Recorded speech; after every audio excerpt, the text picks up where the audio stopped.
Hello, David. How's it going?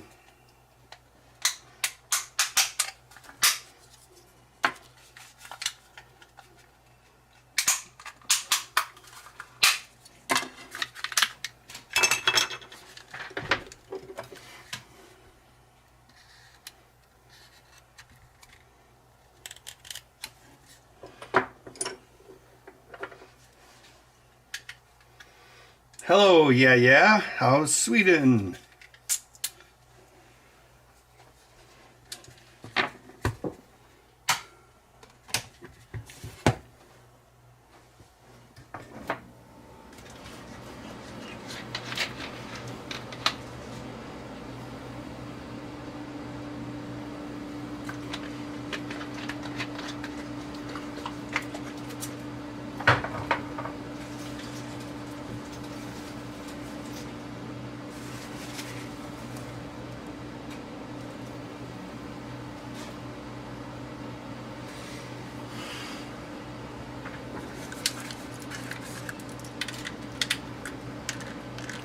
We're gonna build yet another controller! I can't believe it.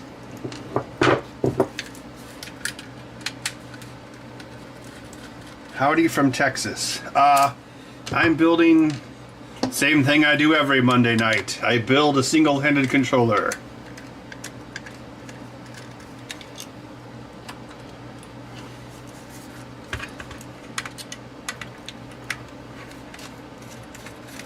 Have you been drinking? Just water. Maybe I'll have some high lifes later on, but gotta get this project done first.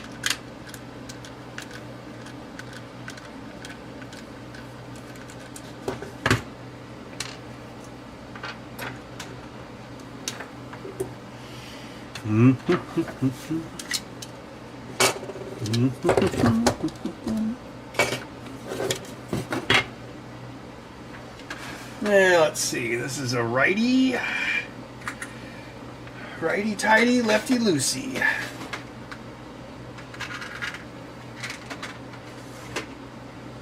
The water?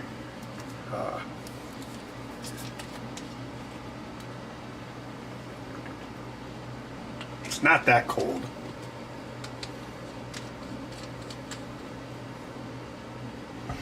Yeah, the thumbsticks have been the same for... Yeah, they've been the same since 2016. Well, the same except for the fact that they have stick drift now.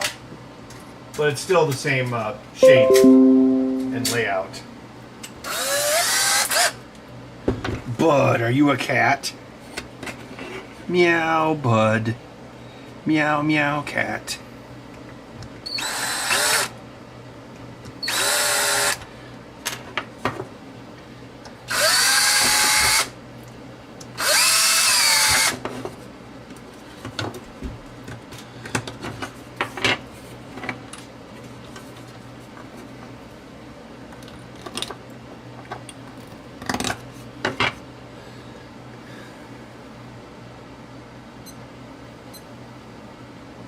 Let's time it. And go. Alright, no one's watching. You are Gary Johnston, Top Gun actor. Now get into my limo. Wow, this is a nice limo.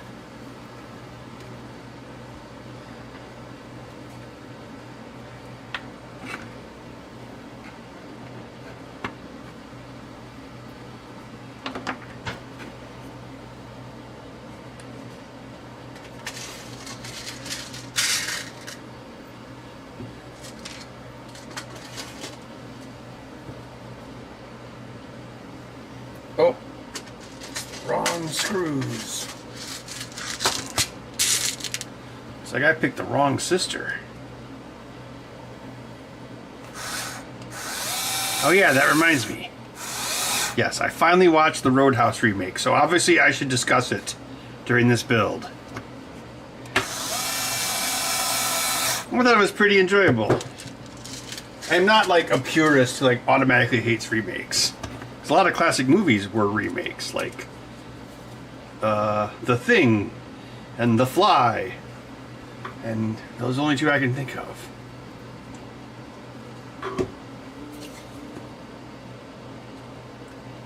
Well, I guess technically like 10 Commandments was a remake. Bud he's around here someplace. What is your movie of the year, Ben? I have not seen very many movies this year. I think the only movie I saw in the theater this year was Furiosa. I thought it was pretty good. Didn't really need to exist. Mad Max Fury Road is one of my... I think it's the last best Hollywood movie ever made, so I usually watch that one like once a year. I have like the 3D Blu-ray. What's my opinion about pro wrestling? I don't know. I was never into it. I remember my rich uncle would always get the pay-per-views. Well, my first rich uncle, I guess. Better way to put that.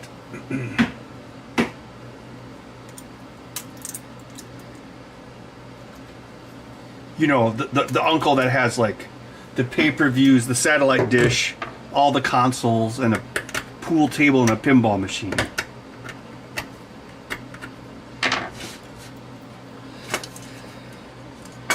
Oh, crap, I grabbed the wrong one.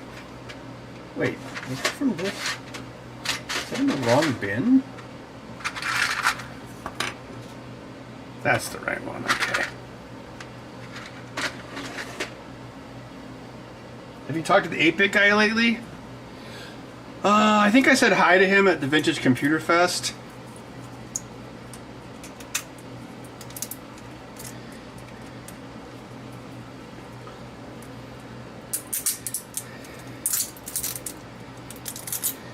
David's kind of nerdy.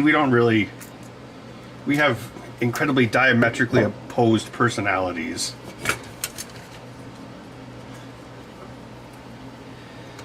Actually, I don't think I've watched his video about his arcade yet. I probably should. I have a buddy who has an arcade too. So I wonder if David had the same issues. La da da da da da.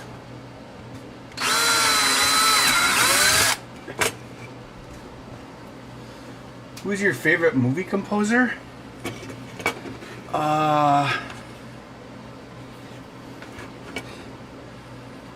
You know, I think someone who's underappreciated is James Newton Howard. I don't know if he's still around. I also really like Jerry Goldsmith. Jerry Goldsmith is a really eclectic career. A lot of great scores.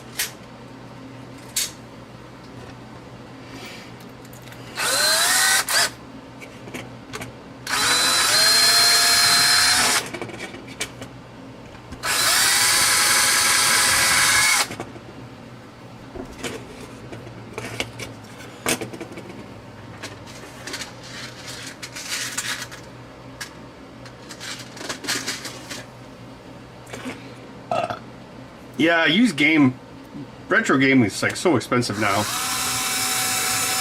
I got a Master System over there that I should probably fix up and sell because they're worth mucho megabucks now.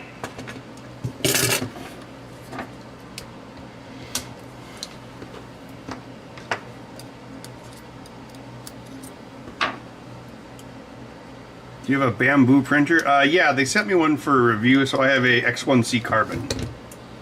Oh crap, I swapped out the wrong bit.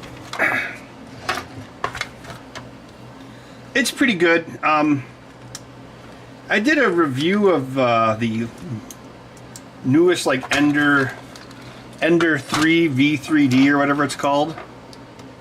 Because usually, you know, if those companies send me printers, I'll usually give away the extra ones, but the ones that I really like, I keep. And actually, the Ender 3 V3, it's kind of an old school bed slinger, but is this the wrong size? That doesn't feel right. I like it. I was using it to print parts yesterday for my Super 8 scanner that I've been building.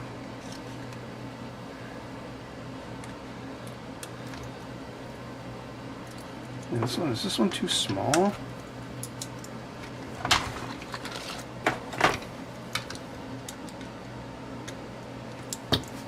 That's weird. Oh, what's going on? Maybe they changed the screws. This was a refurbished controller because for whatever reason the Amazon didn't have any new ones.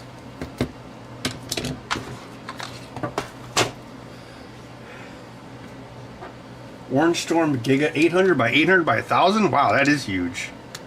That's like really big. Wait, that's almost like a meter squared. Oh, Basil Polaritis. Yeah, he did RoboCop. Dun dun dun dun dun dun dun dun dun. Drop it.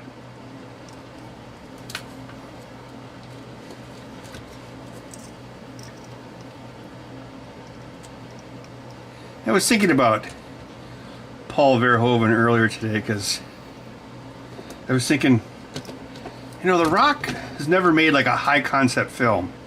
He just makes like remakes and stuff, and he never, like, I think if he had like a Total Recall, you know, maybe he would have been more of a classic guy like Arnold.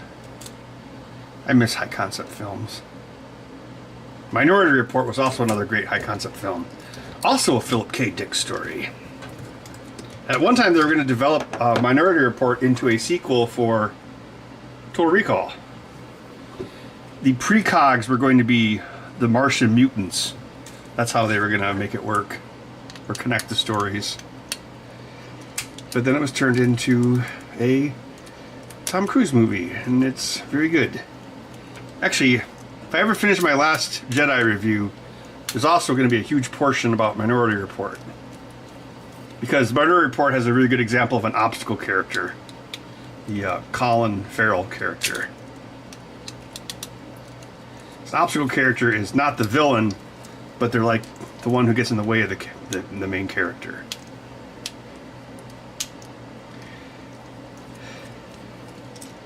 Because in Last Jedi, the Admiral Holdo character, I guess she's supposed to be an obstacle character, but she's horribly written.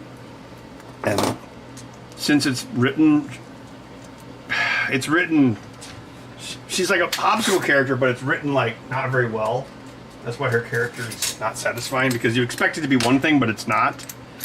And subverting expectations usually sucks. Although it can be great, but a lot of times it just sucks.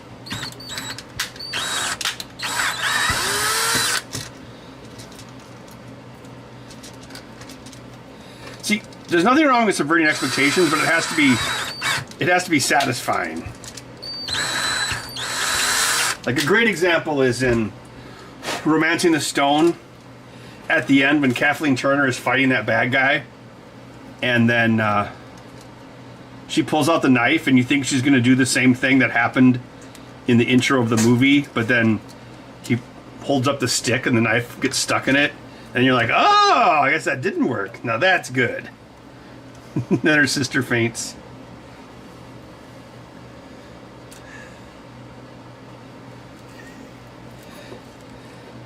Well, yeah, talking about Minority Report and taking apart electronics, it's the way to go.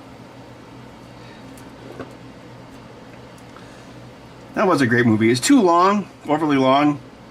See, Spielberg was making overly long movies before it was cool. It's still a really good movie.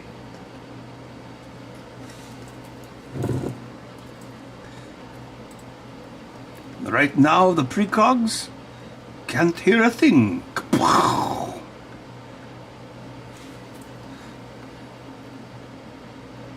Everybody runs.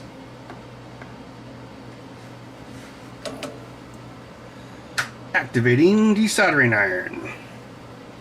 Elapsed time, 11 minutes. Drill, baby, drill. She's that bad. She's just drawn that way. Oh yeah, there was someone at the bar on Thanksgiving dressed up as Jessica Rabbit, and I asked her if she was bad or drawn that way. And she was just like, ah.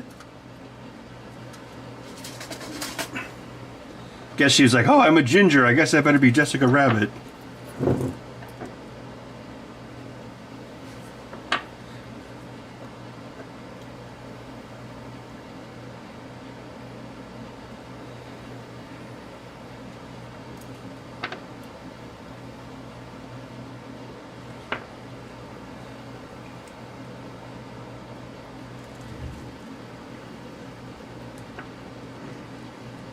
What are you doing under there, bud? Hey, no, don't do that.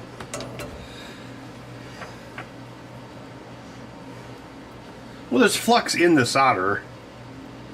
I only use flux if I'm trying to, like, get the solder to go underneath something or into a crevice or something. Alright, so this is a righty, so we need the righty here. Hello from the UK, or hi to the UK. Hello, CJ.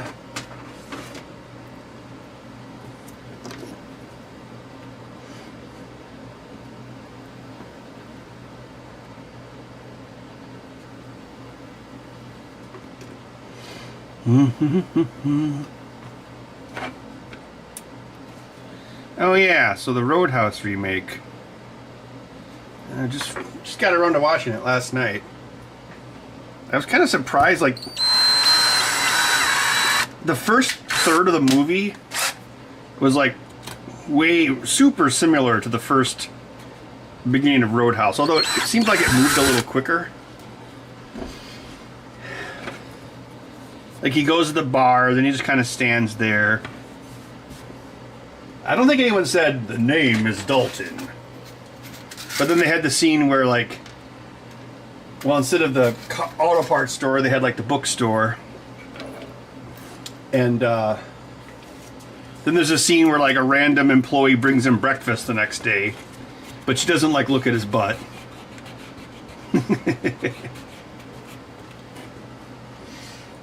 Yeah, I thought it was pretty good.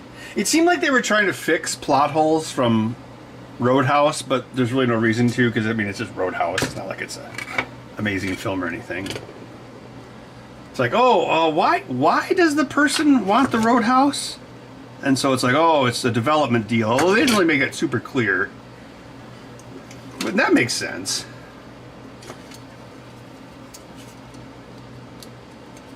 And they're like, hey, maybe the cops should be in this movie. Like, at least a few scenes with cops. And so that was one thing that I guess they were like, I guess we got to do this. And then there's a doctor lady. She doesn't like Dalton at first because she's like, you're making a lot of extra work for my staff tonight. And I'm like, oh, okay, yeah, kind of, that makes sense. But then, of course, she's like, now I love you. I think she was like the daughter of like a crooked cop or something. The best part was when he drives all the people to the hospital after beating them up. That was the best part. And then they had like the one guy who was in a cast for the whole movie. He's like the fat dude from the original Roadhouse, where it's like the fat dude with the caterpillar hat. So it's like, okay, this is like one of the bad guys, but he's not that bad. Because that's the guy who lives at the end, like when the polar bear lands on him. Although, well, obviously the original Roadhouse is the best. See, one thing I really like about the original Roadhouse is at the end, all the local business people all show up and they shoot the bad guy with shotguns. So the bullets can't be traced. And then they collect all the guns, probably like get rid of them, and it kind of made sense. From like oh, here's how you get away with killing this guy kind of thing. And then like, did you see anything? And then the guy with the caterpillar hat's like, no, I didn't see anything.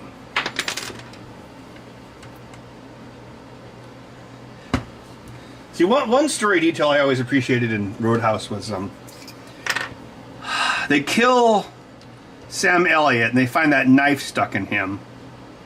And then that's the same knife that Patrick Swayze sticks into the gas pedal when he crashes his car into the compound. And then you see one of the guys take the knife out of the car and put it in his holster. So it's like, oh, that's the guy who killed Sam Elliott. So like later in the scene, that guy pulls out the knife, and Patrick Swayze sticks him with it, and he's like, "Tails again!" So it's like, oh, that's how you know who killed Sam Elliott. Like, it's not the dumbest movie. It's actually some thoughtful stuff.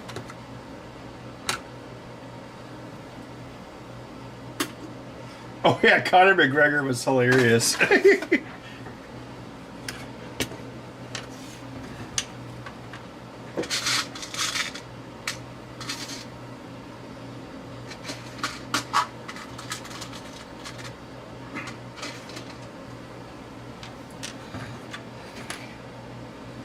Oh crap, I still have, oh man. How low is my spring supply? Probably very low. Ugh. Yeah. Probably make one of these guys work, maybe?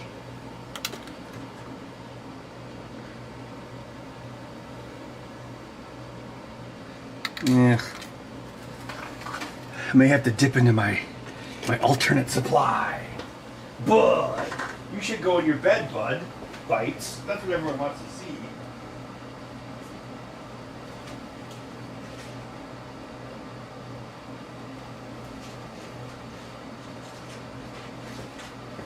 Bud. Go to your home.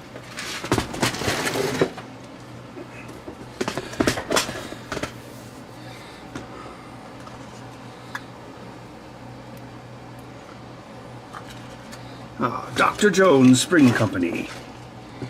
These springs belong in a museum. So do you.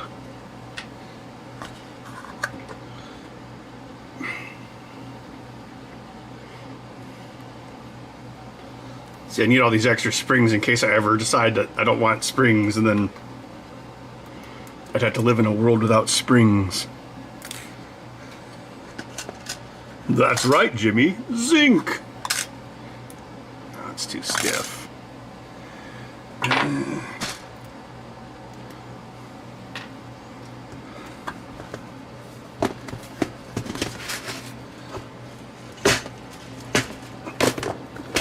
How many springs does Ben have? Yes.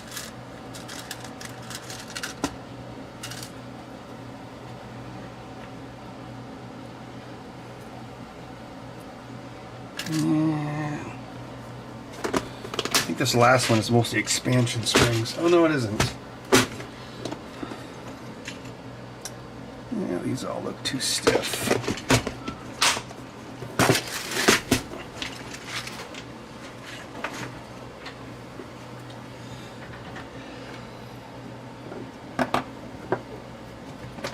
Jerry Springer?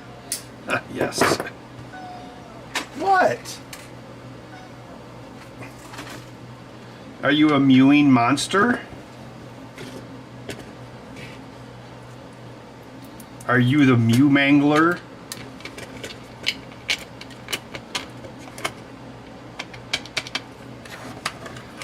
That'll do, pig.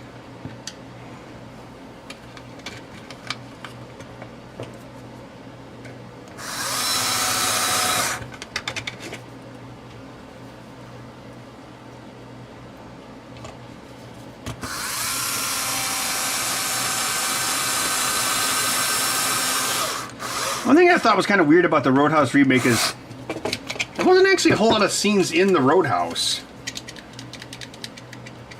The movie was also really meta, where it's like there's like entire conversations about why it's called the Roadhouse, and then they're like, "You're here to clean up the town. That's kind of like a Western, isn't it?" It's like, yes, we get it. Roadhouse was a Western.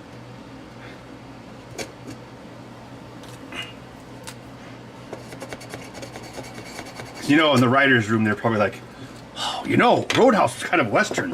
What? And then they talk about it for a while, and they're like, "Oh, we should put that in the movie." For some reason. Bud, are you in the back of the chair? Bud Cat. Springtime for Germany. Winter for England and France.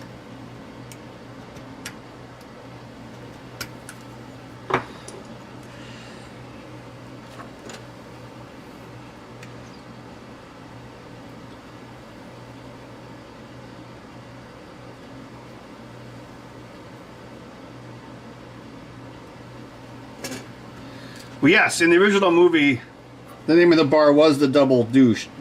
Double Deuce. There is a restaurant you can see in the background. In this new movie, the restaurant is called the Double Deuce. So I guess that's the Easter egg?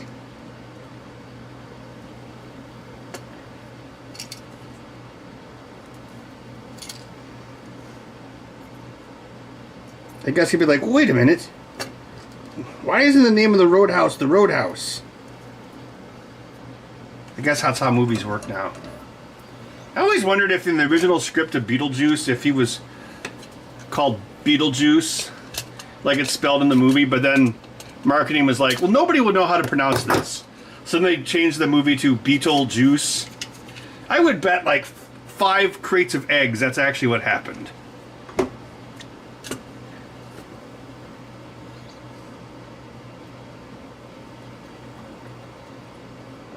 Oh, a time travel meeting. Great. Don't eat the big white mint. Yeah.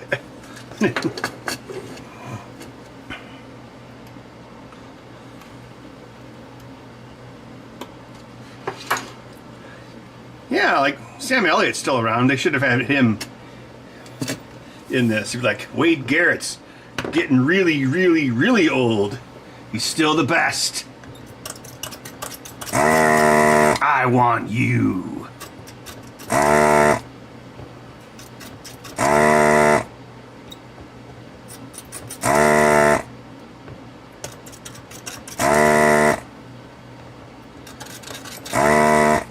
Yeah, there weren't a lot of scenes actually in the Roadhouse, and there's no scenes of him like, you know, like fixing the bar, like, you're stealing from the till.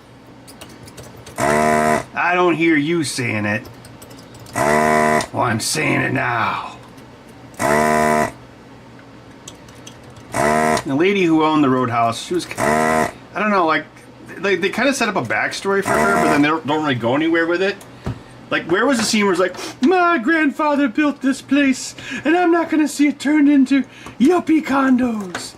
Like, I mean, because that was the plot. Like, I'm surprised they didn't have a scene like that where, you know, they had, you know. Okay, let's see. Now we need this. Recently come into some money.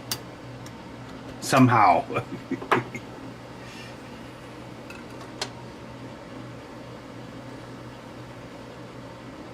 5 crates of eggs. Yeah, I know. That's how confident I am. Yeah, we did some test marketing. Nobody knows what Beetlejuice is. It's like a planet or something. So, what if we call the movie Beetlejuice? Oh, yeah, I like it.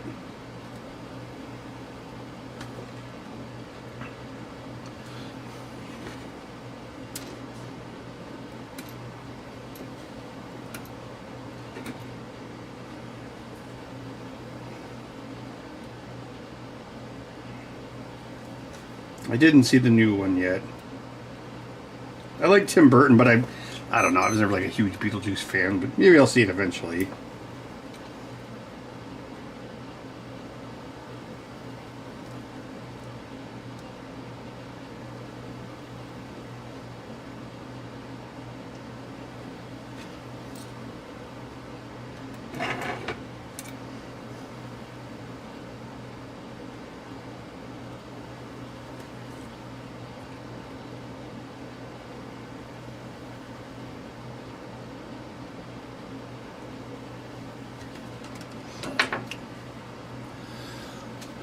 Da, da, da, da.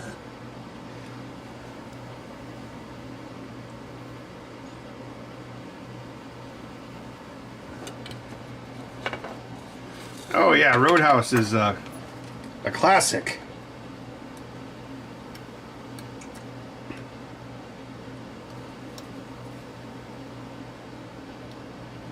You're too stupid to have a good time.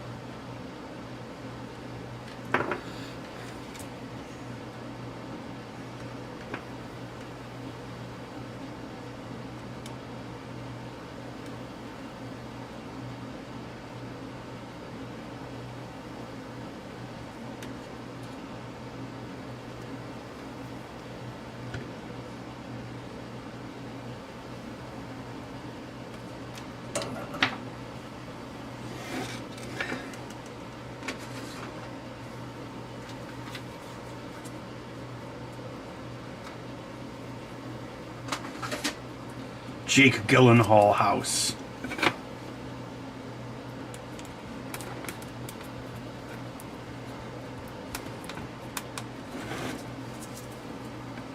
Yeah, Jake Gyllenhaal was good in it.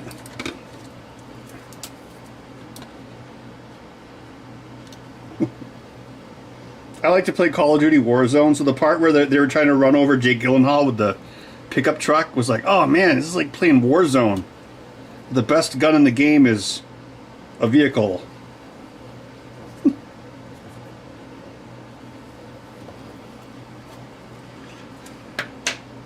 It's like a 1500 millimeter bullet. Alright, now we need this. Turn off the desoldering iron. We need the adapter board.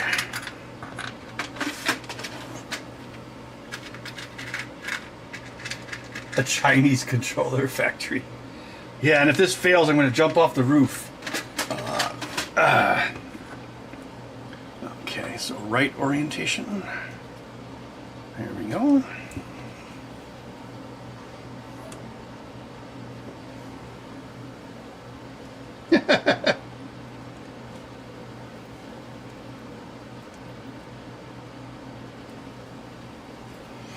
There's this guy who plays in the Madison Pinball Leagues, and he looks like distractingly similar to Jake Gyllenhaal. It's like really weird. But I never mentioned it to him because it's like, I'm sure he's heard it a million times. I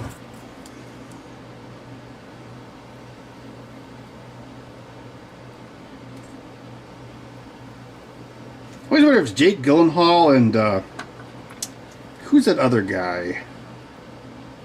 Oh God, Ryan Gosling. It's like, do you ever see them in the same place? Like, are they? I think they're the same person.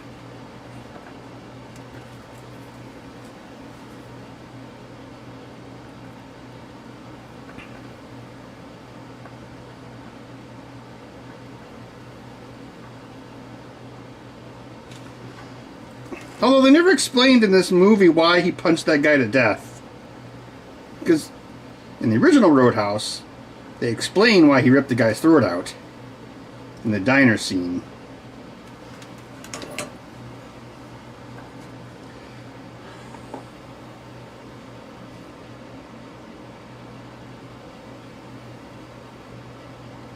Design your own X input controller from the ground up. Yeah, that'd be cool. It'd be a lot simpler than doing this. But you have to like get it like officially licensed.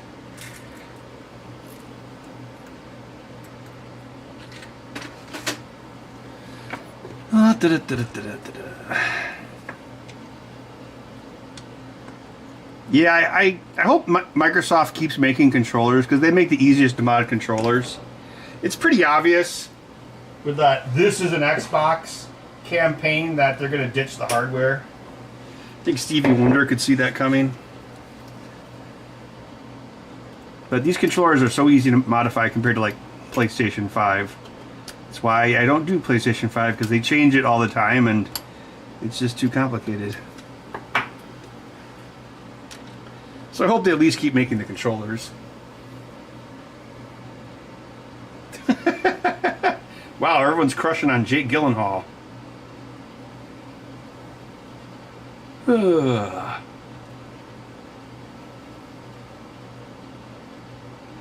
Yeah, he was like super ripped in that movie too. I assume he's not normally like that. They're kind of like Wolverine dude.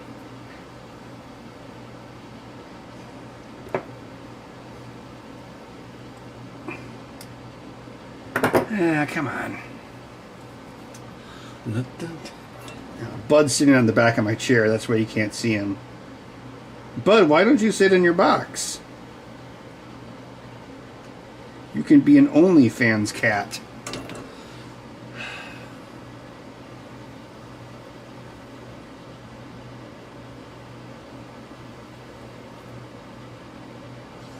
La, da, da, da, da.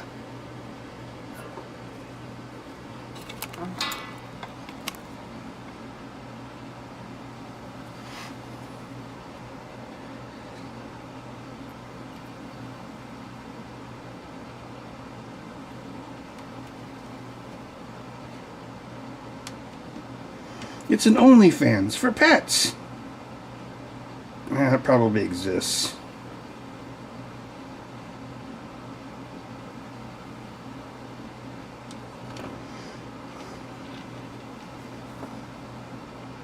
But if only you had a grumpier look, then I could make millions off of you.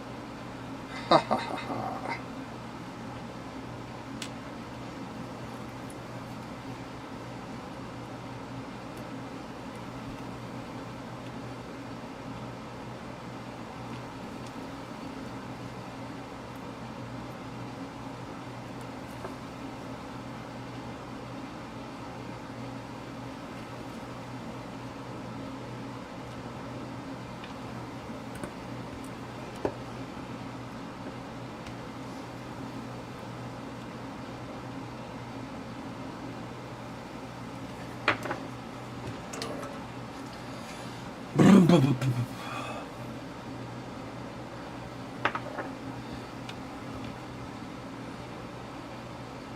His own line of greenies?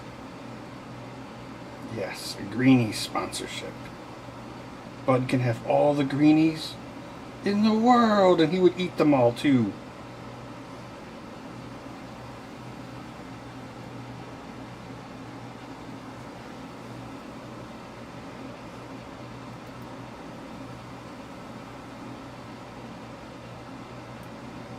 Bud, are you going to become an influencer cat? Meow! Follow me on Insta! Meow!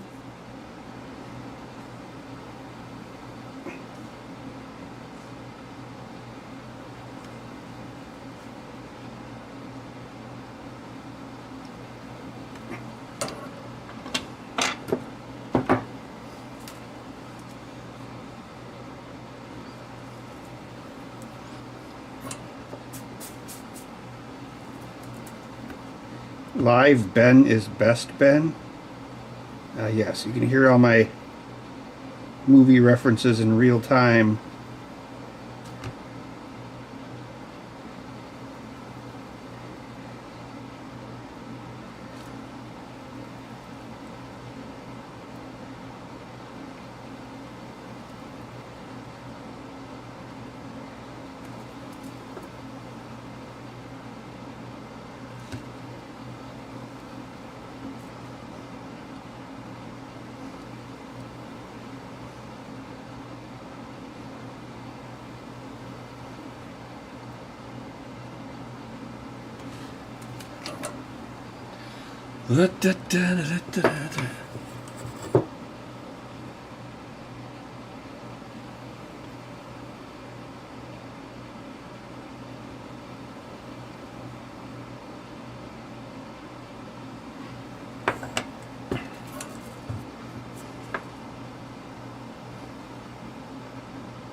Full 3D Ben. Yep. It's true, I'm real. Bud, you should jump in your box. I'm gonna put you there. What do you think about that? You will be the Bud in the box. Ugh. I will pick you up now. Come on. No. Bud. Ah. You can't make any Instagram money up there. You gotta get out on the street and work.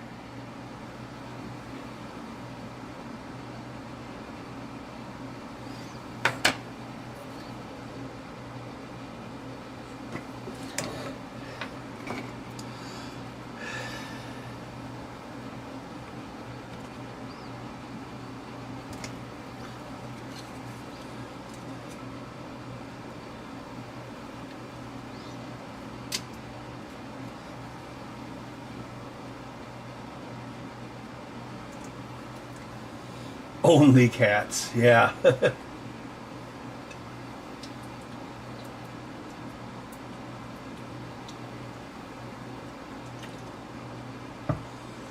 make the buttons less sloppy and loud. Like, what, on the original controllers or on my controllers? Because they are clicky on mine because they're like tack switches.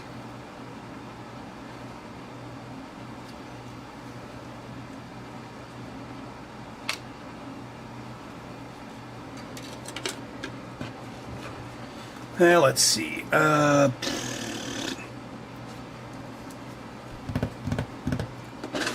Alrighty.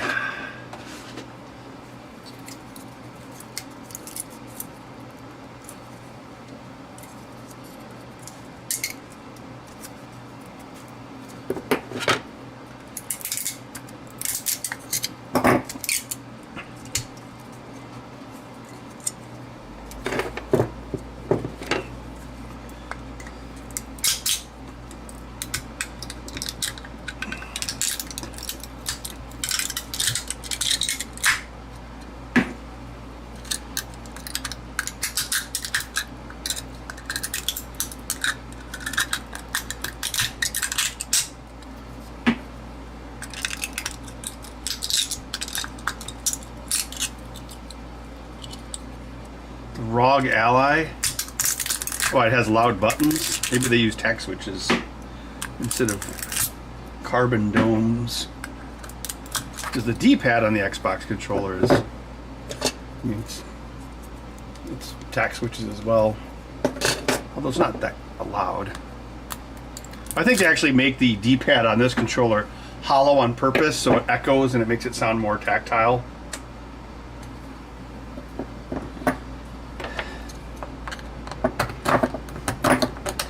The previous controllers did not have a hollow D-pad. So like, oh, it's free feedback. What are you doing up there, bud? You can't make any money up there.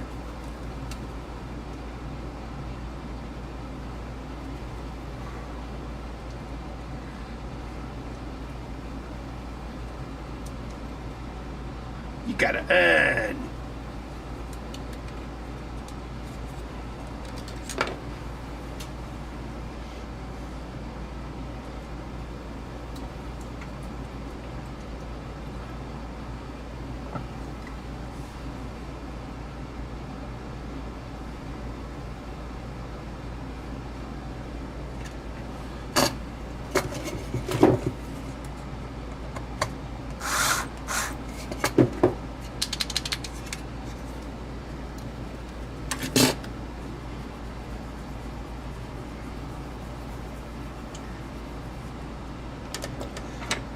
Waiting for glue to dry. Story of my life. Bud, go down there. Go into the box. Jump! Jump!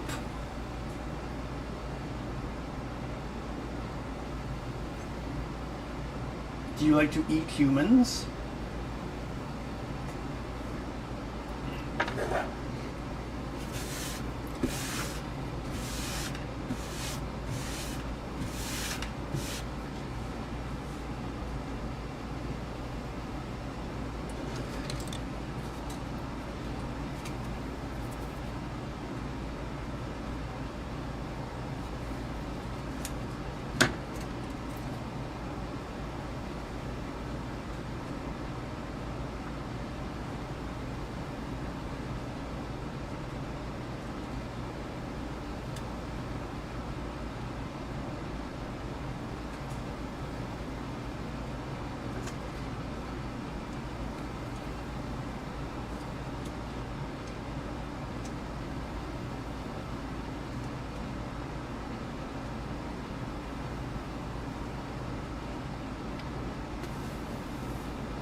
Look at that nice, comfortable box, bud.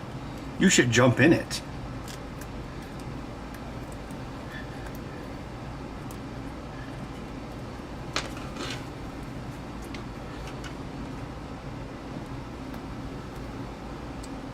Never! If you will not jump into the box, then perhaps she will. No! Obi-Wan has taught you well.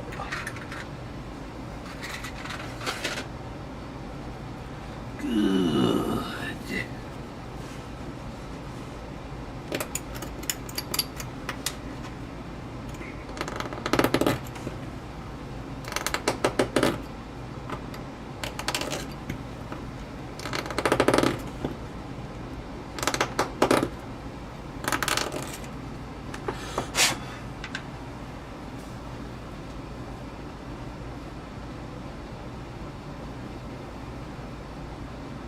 Upload my brain to the singularity? Sure, why not?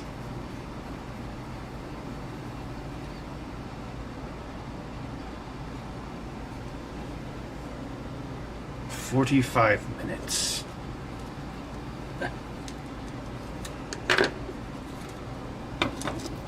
5 ages of men I have lived on this Middle Earth, and now I have no time.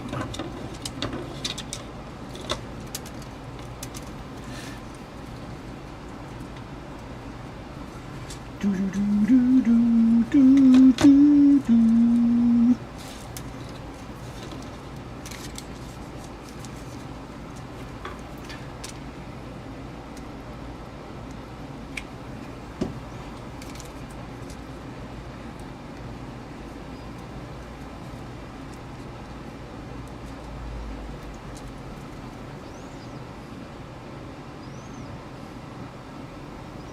A mummified face? Yeah, I guess it kind of does.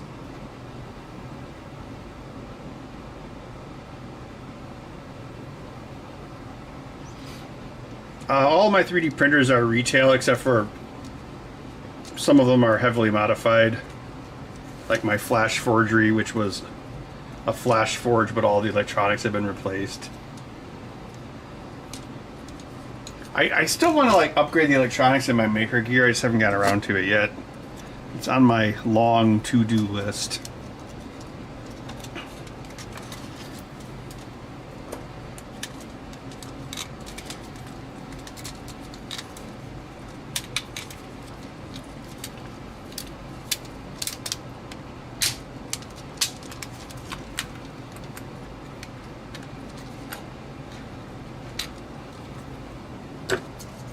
Do do do do do do do do.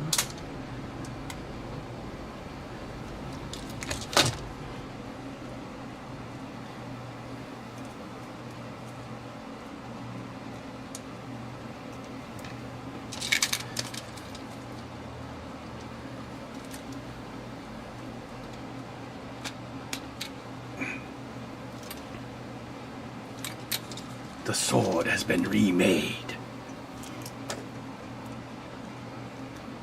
That would have been funny if they gave Aragon the sword that had been remade, but they remade it really badly, and it looked like this big, like, welded together piece of crap all crooked.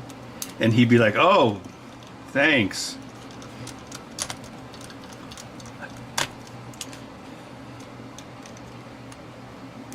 It has been remade.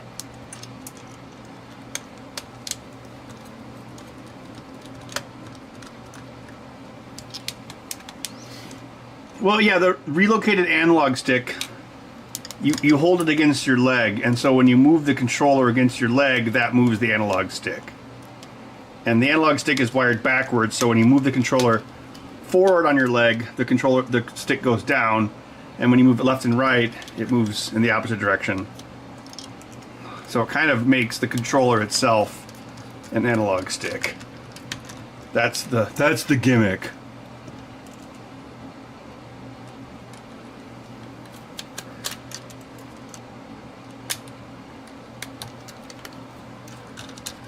I think there'll be a reveal of the new pinball machine pretty soon, so I can talk about it once it's been revealed.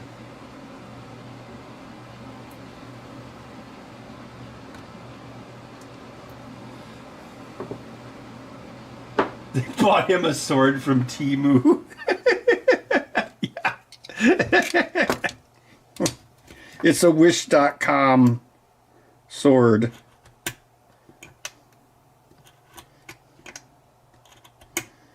But another rip-off sword was made.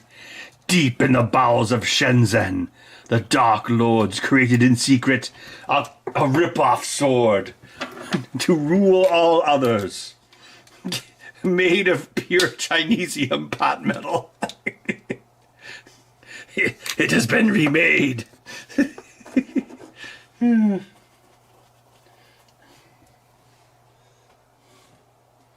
Yes, Flow Snake, this is live. See? Oh wait, I can't show the date because my stopwatch is going. Bud, go get a newspaper. Go fetch a newspaper. You are worthless, Bud Baldwin.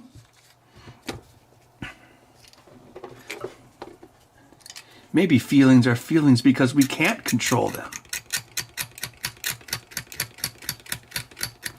Now that we're all going to live in peace, we should stop smoking and drive hybrid cars.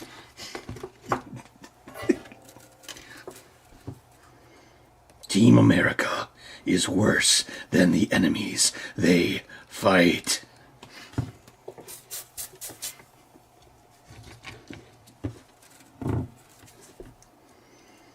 I actually saw that movie in the theater in Madison, and it was funny, like, there's definitely some jokes that got some pretty hearty groans out of the audience.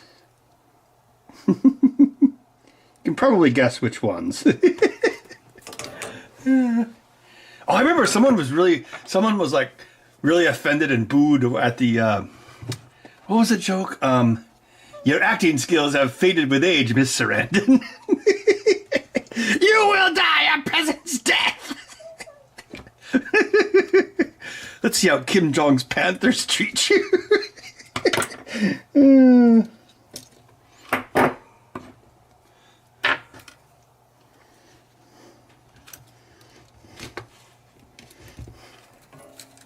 That was bad intelligence. Very bad intelligence. I'm sorry.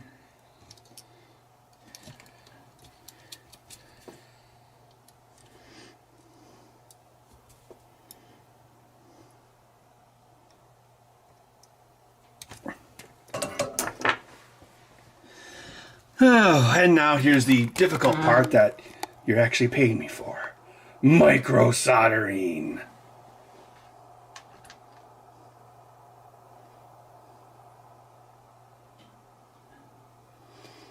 D-Schultz 3, I would recommend the Ender 3s are a pretty solid printer. The prices are pretty reasonable. It's like a very popular printer, and it's very beginner friendly. I think like the V3 that I was talking about earlier, I want to say it's like under $300.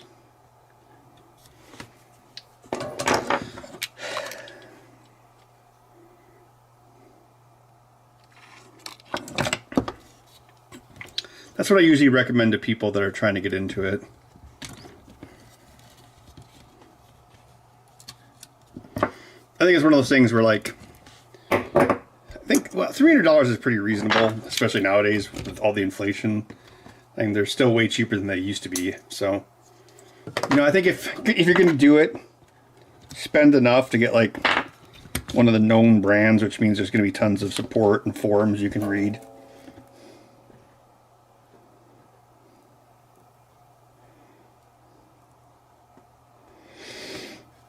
Like, I tried to put nylon in my bamboo, and it immediately jammed the extruder motor, and then I went online, and gee, turns out that's a major issue. I probably should have... Well, I just assumed it would work, but the fact that it was a major issue at least means that a lot of people have already had the problem, and there's videos showing how to fix it.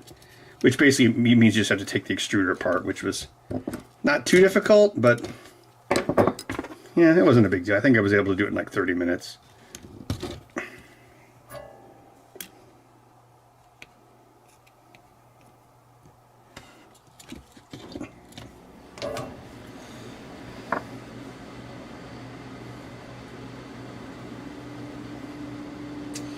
Yeah, John Victor, they do have like I think it's called like the Ender 3 SE. It's kind of like the budget model. It still works pretty well. Although I would suggest spending, well, if you can, spending closer to $300 just getting like Ender 3 V3. What's it called? Like Ender 3 V3 CE. It's like Microsoft named it or something.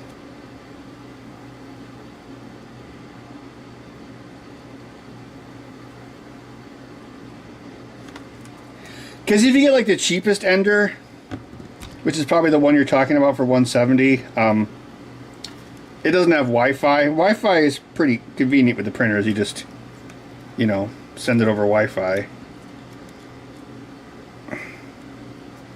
Versus like having to transport an SD card into it.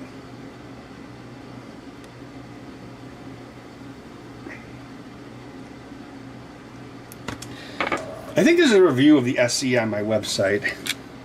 I seem to recall like the screen, like the control screen was like really primitive. Like it used like a rotary dial and there wasn't a whole lot of information on the screen. Whereas again, if you spend any higher amount of money, then there's going to be like a touch screen and it's a lot simpler to use.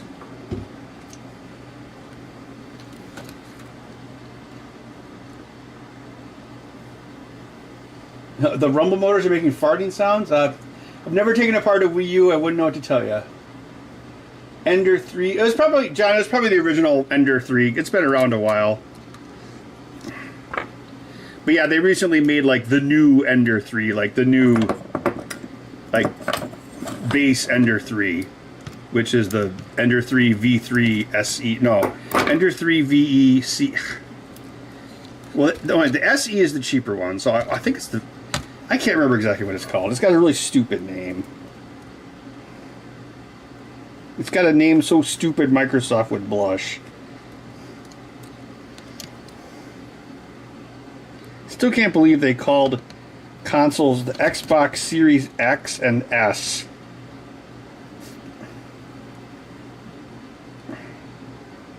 Like, whoever came up with that name has never worked like... Like, can you imagine like being on phone support? Xbox Series S. What, wait, did you say S or X? Xbox Series S. It's so dumb. It's like when pilots are flying around. That's why they say niner instead of 9, because if the reception's bad, 9 can sound like 5. So they say niner. Okay. So these two inner guys here.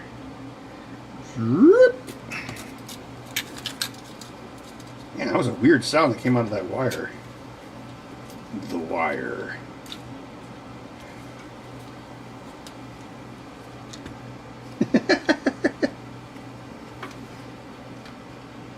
That reminds me of something that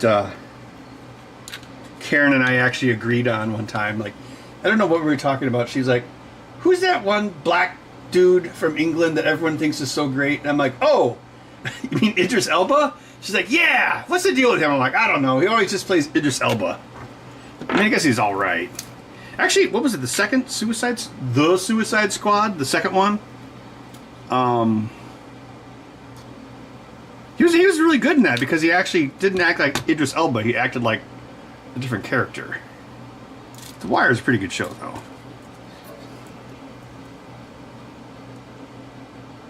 He was on The Office, too. I think that really great episode where Michael Scott made his own paper company. Michael Scott Paper Company.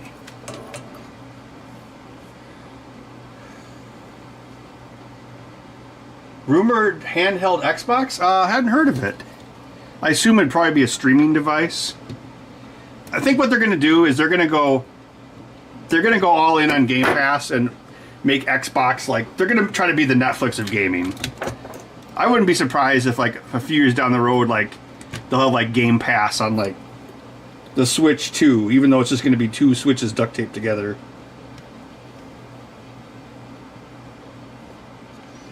You know, the Switch 2 has been designed for quite a long time. Nintendo's waiting for the yen to recover.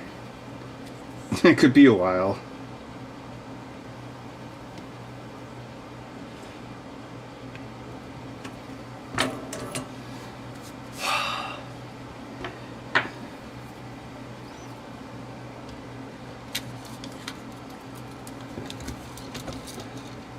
dollar's been rallying lately. I know because I was looking at my gold. It's like, oh, damn it.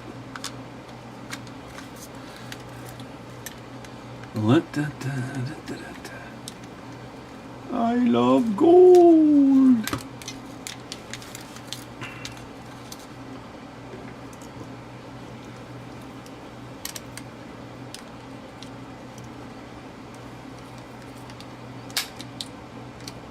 Yeah, it had the same processor, the NVIDIA Tegra 1, so the Switch's main chip was already a couple years old when it was released, but that's Nintendo for you.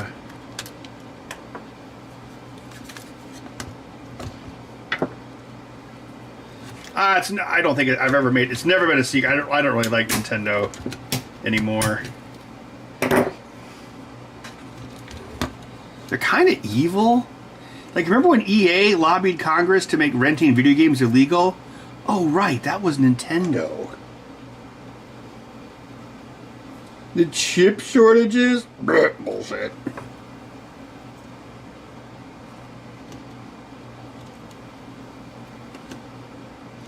Now Nintendo goes like Joseph Stalin on emulators. It's like, gee. You know, Nintendo, at a certain point, Balloon Fight becomes worthless. I'm sorry. Oh, you gonna jump in your box? Jump in your box.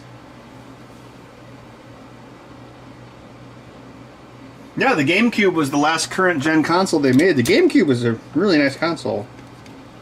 It had a Power PC core, just like the 360 and the PlayStation 3. Power PC was the way. Jump in your box, bud. Fulfill your destiny. Jump into the box. Do it.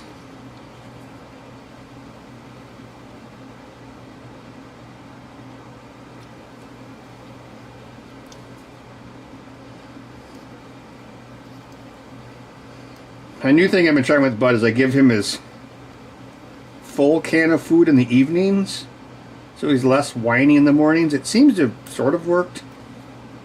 Before I was giving him the full can in the morning and the half can at night, but I switched that around 3 or 4 days ago. Oh, D-Schultz, I am working on an Atari Lynx project. I'm called the Atari Kitten.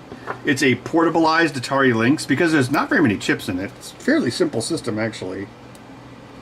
But, put it on the list. God, I think I started that in 2022. I have like a McWill screen for it, so I got the schematic is about 50 knots. Yeah, it's about 50% done. I think I got to all the op amps, and I was like, ugh, I don't want to do this part.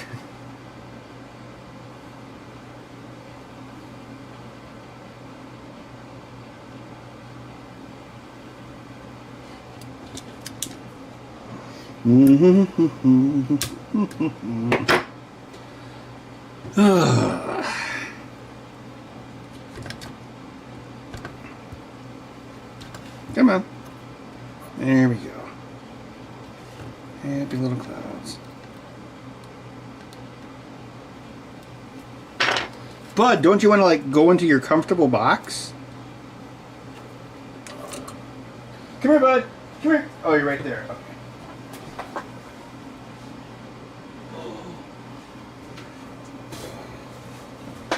Now go to sleep. What a comfortable box. This is a good place for cats. There you go. Cute. Are you a... Actually, you're not that nice of a boy. You knocked over one of my dial calipers last night. You gotta stop costing me money this year. Good thing you didn't break it. That thing costs more than you do. Wait. No, it didn't. Damn it.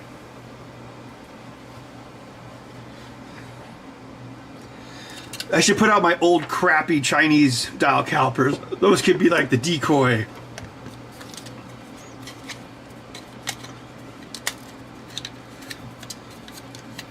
Yes. He knocked over my metric Miyatoyo dial calipers. Because of course I'm a Luddite. I have two I have I have 2 mechanical dial calipers, one in imperial and one in metric. And I even have, oh here, I got something really dorky.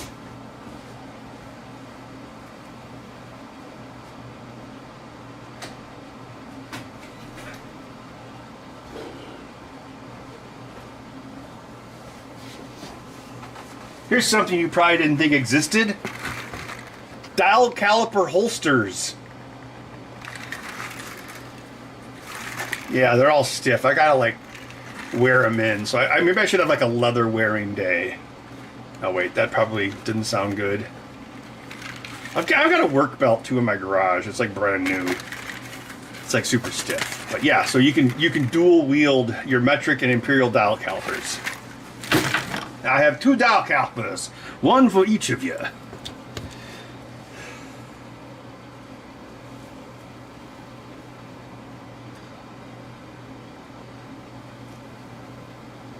I'm your dial caliper, Huckleberry.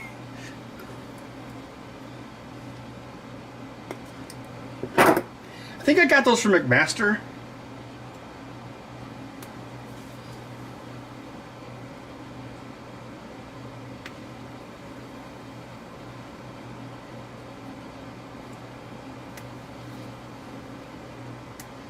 I don't think they were that. I think it was like, I don't know, $14 or something. I mean, it's just a piece of leather. It's just a dead cow.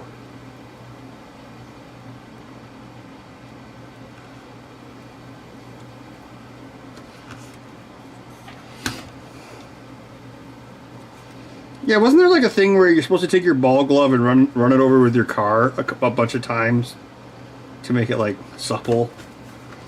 They should have this like service. This could be like the next Uber. It's like you loan your work belt to someone who like works like for a living, or you know, and then they bring it back to you. Oh yeah, that could be like a Jimmy Carter thing. Like you donate or you loan your work belt to Habitat for Humanity, and you get it back a year later, and it's like all nice and beat up, and then you're like, now I can put my shingle nails in here. It's like when I wear it, I feel like I'm wearing like a stiff, dead cow.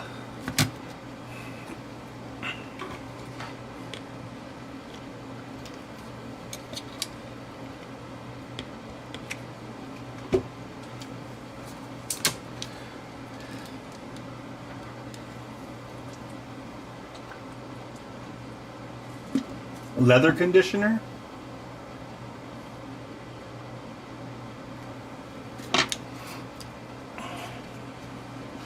Yeah, maybe that's something I'll do in the spring. I'll like beat up all my leather. Let's see. So black is here. I need to start thinking about a new roof. I'm not going to do it myself. If I was like 10 years older, I might younger, I might try it. One of my neighbors got a new roof last year. I should go ask her how much it cost. It's a pretty simple ranch house. I'm sure they're not that terrible.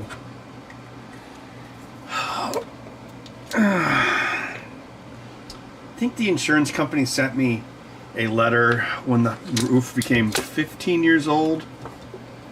So I think they're probably thinking about a 30. Oh yeah, they're like, since your roof is now 15 years old, your coverage will no longer pay for hail damage or something. Of course, you know, it's insurance companies. It's just the mob, basically. And they're like, well, now we won't cover XYZ. So, you know, they watch that like a hawk. They know more about your roof than you do.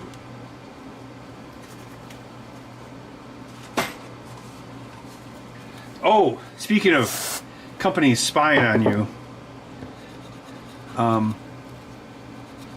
so I was at the bar the other day. I think. Oh no, it was before the Tyson fight. It was like earlier in the week. I don't know. So anyway, there's a lot of doctors at that bar. So we were talking about E.T., how his species evolved to perform colonoscopies using his finger. That's why it has a light on the end of it. So we were talking about that for like 10 or 15 minutes and like laughing and thinking it was so hilarious. And then I look at my phone and look at YouTube, and it's got a video suggested. It's like, cool E.T. light up finger toy from the 80s. It was like an 80s toy review. And I'm like, wow, that is like the fastest it has spied on me and given me, because the thing I see most, like I'll see a lot of YouTube results that are things I've talked about in front of my phone, but that was like 10 minutes. It was so fast that I was able to show the people I was talking to about E.T.'s finger. I was like, look at this, look at this. I'm like, the phone spied on me that quickly because I showed them the recommended video. But yes, apparently you could buy a light up finger that you'd wear on your finger so you could be like E.T. So this is obviously from the 80s.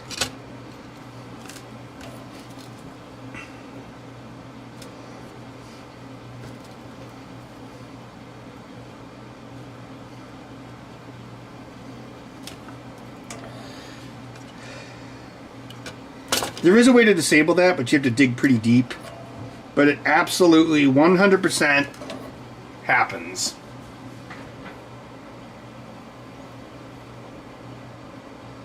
You guys insurance cover roof standard wear and tear replacement? Well, in the case of my roof, apparently my roof would have been covered for hail damage in the first 15 years of its existence. But once my roof became once it became 15 years old, it was no longer covered. I believe that's what the letter was about. So that would have been in 2022. Because the roof was installed in 2007. This house actually, well, I didn't buy it.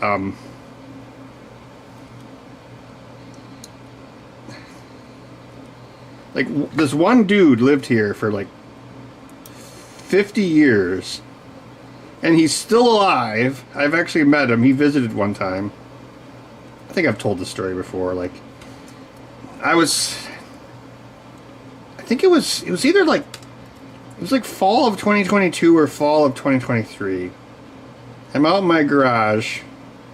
So I hang out in my garage a lot. And this old dude he just walks into the garage with a piece of paper. And he's like, are you Ben Heckerdorn? Because, of course, everyone thinks the N is an R for some reason. And I instantly knew who it was. And I'm like, are you...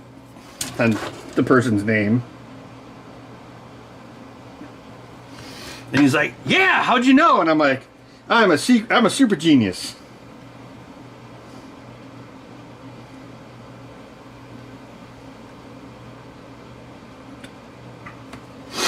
So yeah, at that time, he was 93, and he was still sharp as a tack. And like, well, so of course, I was like, oh, well, here, I'll show you all the things that have been done to your house. Because he sold it in 2007, and then somebody bought it, and they got foreclosed on when the market crashed. And then they actually abandoned the house for like 6 months, so the pipes broke. So I didn't know that. I knew there had been water in the basement, but I didn't realize that's why there was water in the basement. But his name is Al. Like, this guy told me that. Because when I was looking at the house, there's all these like engineering tags in the basement, like on the pipes and stuff, and I'm like, oh, an engineer owned this house. And then yeah, I found out he worked at Thermo Fisher in Fitchburg. But yeah, he actually reminded me a lot of myself, like his like background and stuff. But then he also had a knife sharpening shop in the basement, which is where this shop is. So that's one of the reasons I was like, oh, this is perfect. It's got a shop already in the basement. So that was his side job. So I didn't realize that his. So yeah, he was an engineer by day, and then on the weekends he would sharpen knives for people. So kind of like how I'm doing this now, even though I don't really have to, but I'm still doing it. So yeah, well, anyway, I was showing him around, and because yeah, I mean, I've done a bunch of stuff, and it's like he knocked something off one of my tables and he caught it in midair. I'm like, holy shit! It was like an ancient Spider-Man. So yeah, and as far as because my other my one old neighbor here, Jan, she goes to his church, and she said he's still kicking. So he's probably more like 95 now. That's old.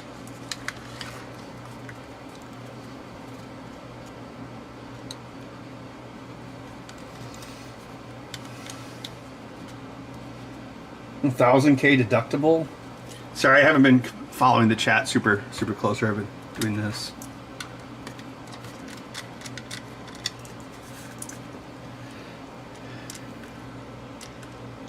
Yeah, a couple years ago there was this big storm. I think it was the same storm that knocked down a bunch of trees here in Madison. And that was when I had COVID for the second time. Second and last time. In my mom's house. Well, she lives like an hour west of here. The storm ripped off her storm door. And the same thing. It was like the deductible was higher than the cost of the door. So... Seems like I've told half of these stories already.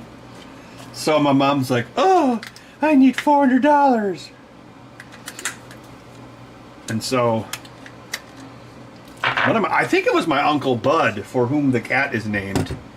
Uncle Bud was like, well, I sure like that Winchester your dead husband had. But, well, wait, he doesn't talk like that. I don't know why I gave him a cowboy voice. So my mom, well, so she calls me up, and she's like, how much do you think Morris's 44 was worth? And I looked it up, or I think I had the serial number. I'm like, oh, okay, it's like a 1942. And, yeah, so basically Bud replaced her door for the gun. So my mom hates guns. So ever since then, I've been calling her a gun runner, and it drives her nuts. I tell her she's like got a cartel. That's how she got a new door. Oh, I'm so mean. All right, where's my cable?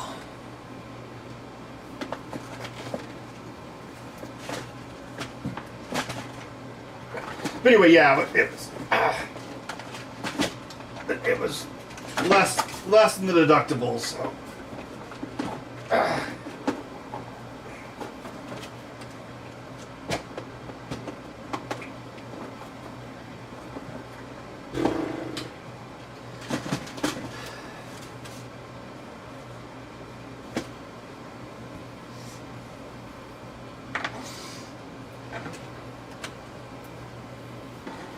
I mean, yeah, sometimes I do help my mom out with money, but not all the time. There's like a limit. So that time I was like, but she was like, I'll just sell this. Or I'll give it to Bud. Her currency is firearms, yeah. Yeah, what did he have? I think actually a bunch of my uncles bought them. Like, Bud got the 44, it was a lever action 44 Winchester. No, it wasn't a 44. It was a 30-aught. No. It's a 30-30. Yeah, it was a 30-30 Winchester. And then I want to say Dennis got the old... He also had like this ancient like double-barrel shotgun with 2 hammers and 2 triggers. So like really old shotgun, 12 gauge. So I think Dennis bought that because he wanted to hang it on the wall of his cabin, but the gun still worked. I mean, I've fired it before. What else did he had? A 7mm Mauser. I don't know who got that. Probably a deer hunter, if I had to guess.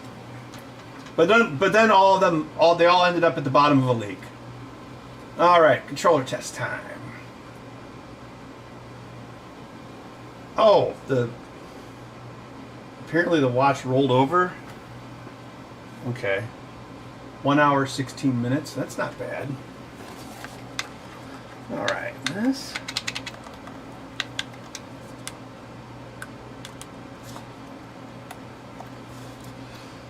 Well, yes, my insurance also does not cover missiles. What the heck? The up, down, left, right isn't working? None of them are working? Oh, that's not good. Mm.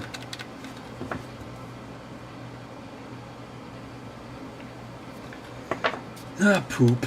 Everything else works.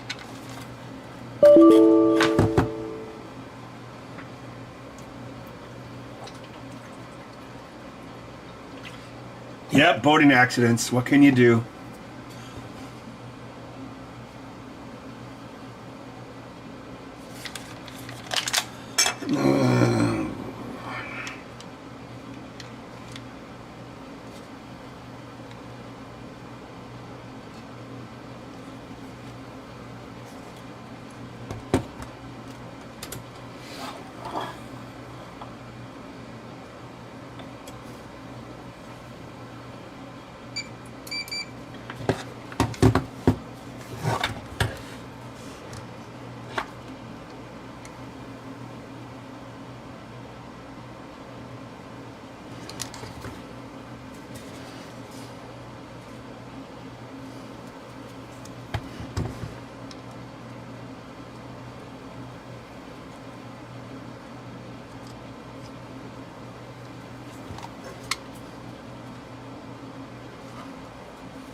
It should be negative.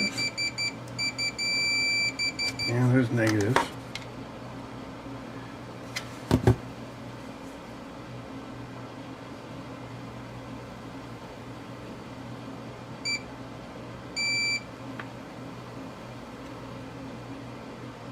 Beep, you bastard.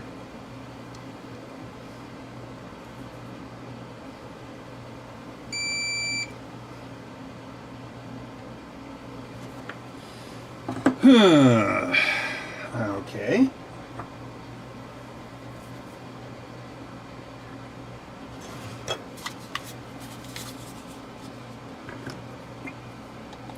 Well, I don't know, just that's always what happens. Like, you know, you're out fishing and then you lose all your, it all falls to the bottom of the lake along with your gold and your Bitcoin. Just, oops, I don't know what happened to it. This is what I get for putting all 5 screws in. I screwed myself. I blew myself.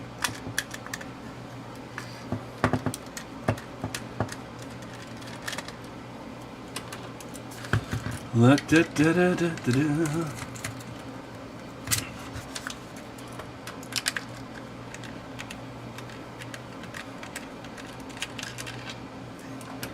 Protector from what? Bears? Sasquatch is the most powerful creature there is.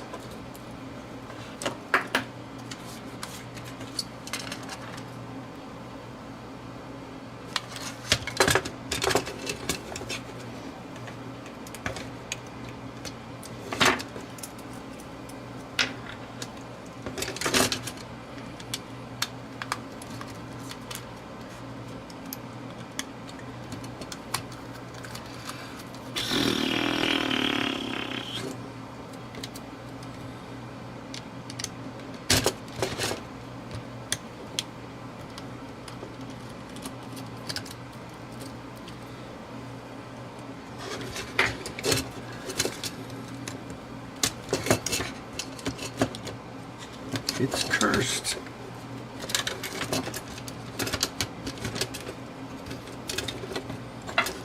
See, it went together really quickly, but then there was a problem. It's always the way it goes. Well, not always.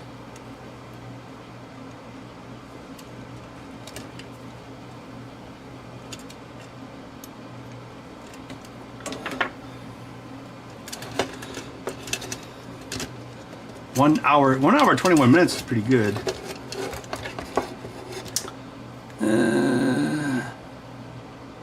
See, I thought I attached the middle one to ground. Let's see.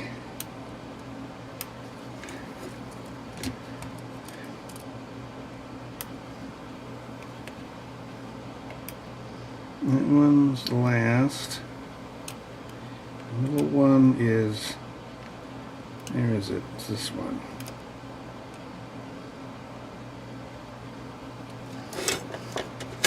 Uh-oh. Did I go out of sequence?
Bud, are you a blonde bastard?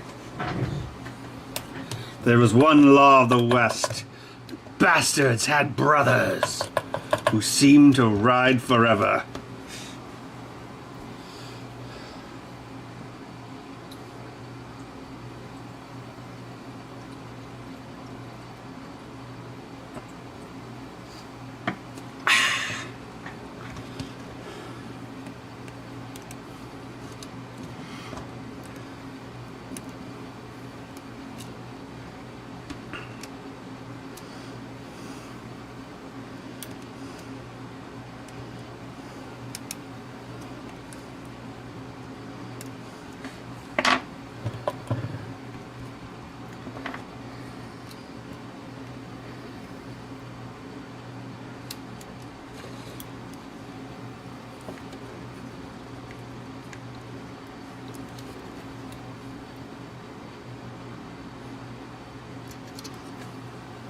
I'm romancing the stone, gonna leave your heart alone.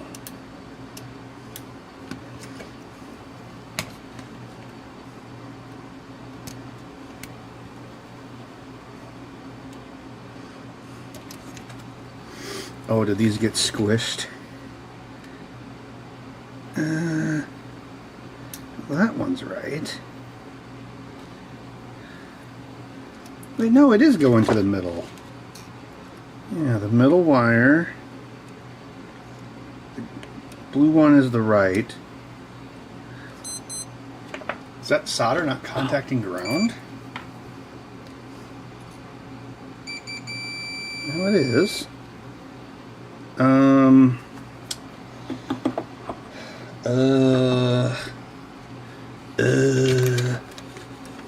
Is this not connected? I'm romancing the stone.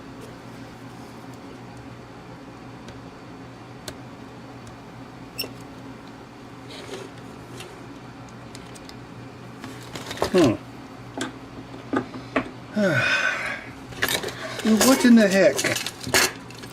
What the myself?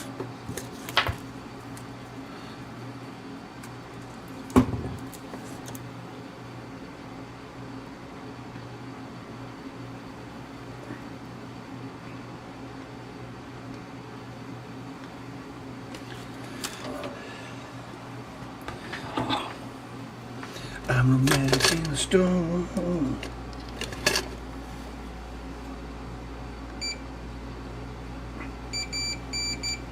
What?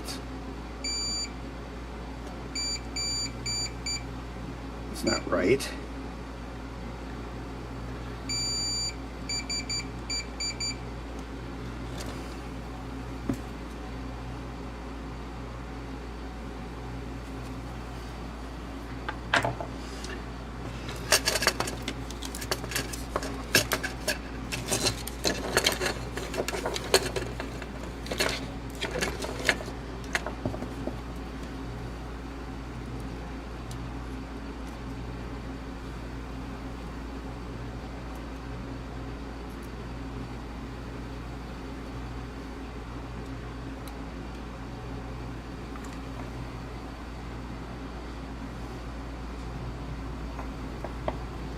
Oh, hey Ken, how's it going?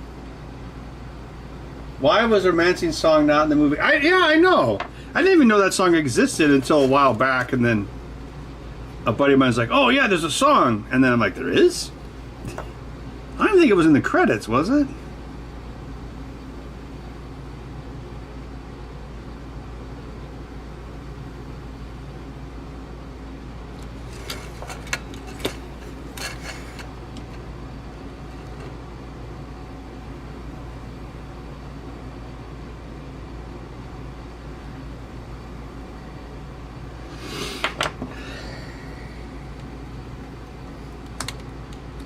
I'm romancing the stone, gonna leave my heart alone.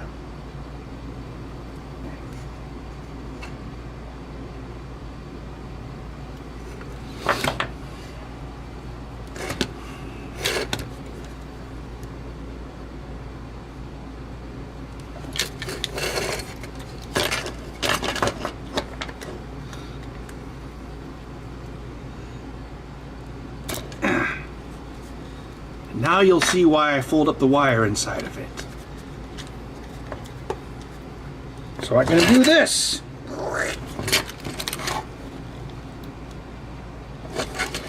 How could these be out of order? It seems like something that... Oh, the middle one's detached? You did.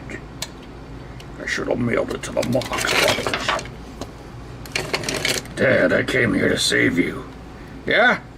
And who's going to save you, Junior?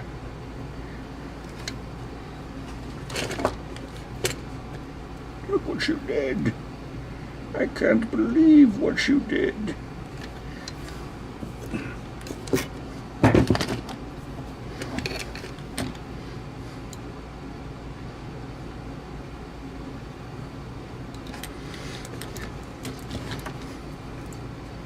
Oh, I'll have to make a review of Indiana Jones and the Great Circle. Another wonderful Xbox title. You can play Indiana Jones and the Circle on your Xbox Series X. This is an Xbox.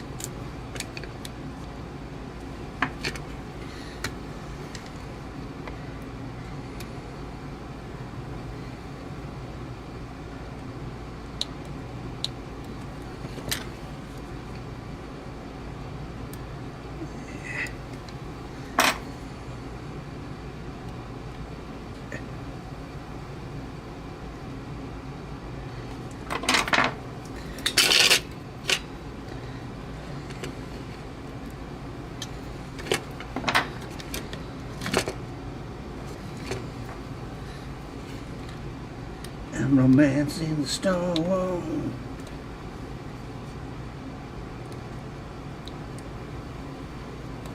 The song from the hit movie that wasn't in the movie, Romancing the Stone. I still think they should make a remake of Romancing the Stone. Oh wait, we discussed this already, didn't we?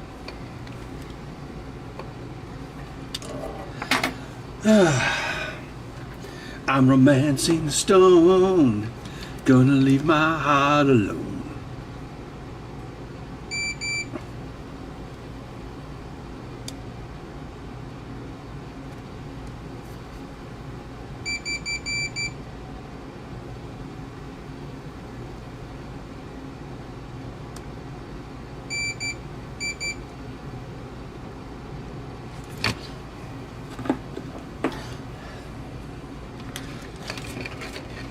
I'm honest. I'm stealing this stone. I'm not trying to romance it out from under her. And I start blasting.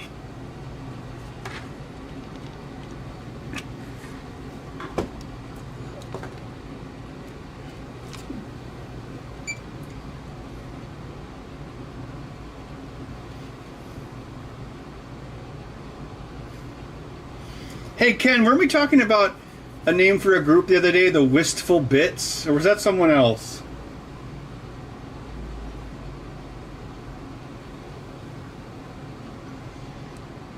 Bromancing the Stone. Bromancing the Stone. I'm bromancing the stone.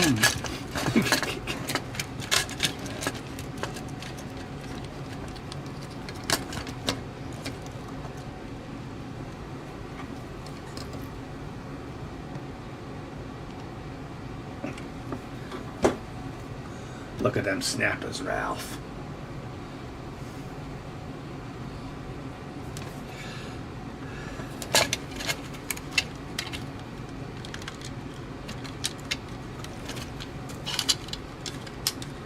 Now I think it should be like Justin Long.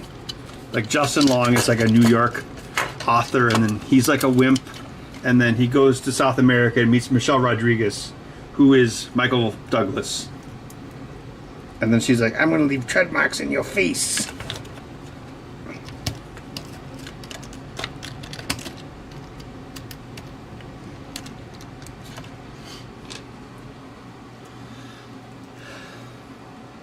And then he gets back to New York, and his publisher's like, "You are now a world-class blog writer."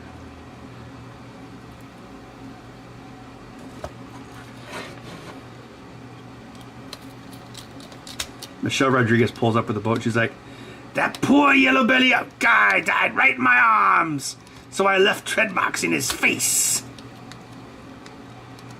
And then the song still doesn't play.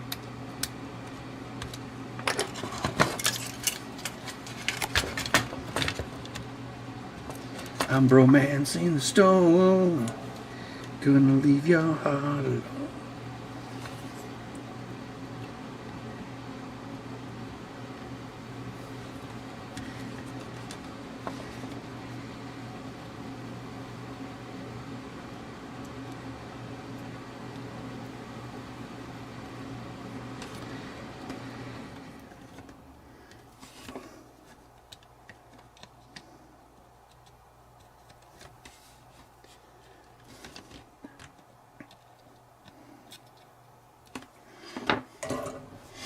And that's why you always leave a note.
Romancing the Stone, sung by William Shatner. I'm bromancing the stone, gonna leave your heart alone. Every day and every night, I'll love you right. I'm bromancing the stone. I don't remember the lyrics very well. Bromancing the stone. Oh, are you kidding me? Oh, for crying out loud. What?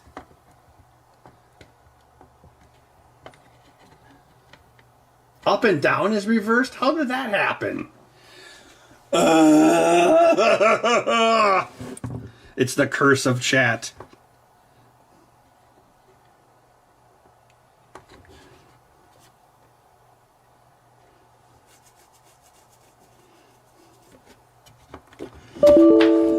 Or maybe it's my fault. What?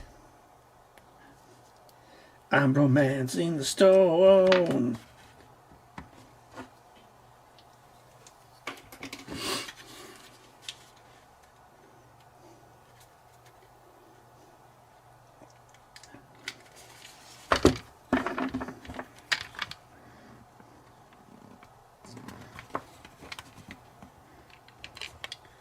Oh, what? Another one came loose?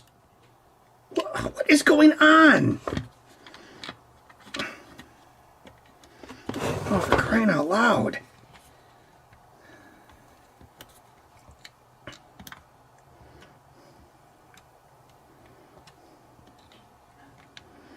Two of them came. What is going on? Oh, jeez.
Just think, if they made Back to the Future next year, a remake, he would go back to 1995.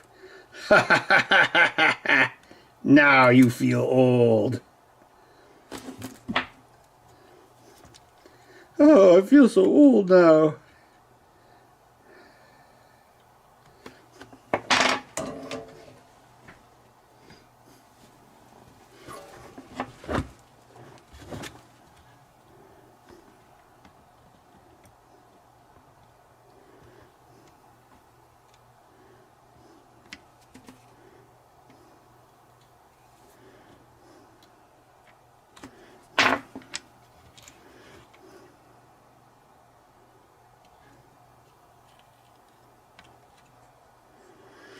Doc, all we need are new Tesla batteries for this electric DeLorean.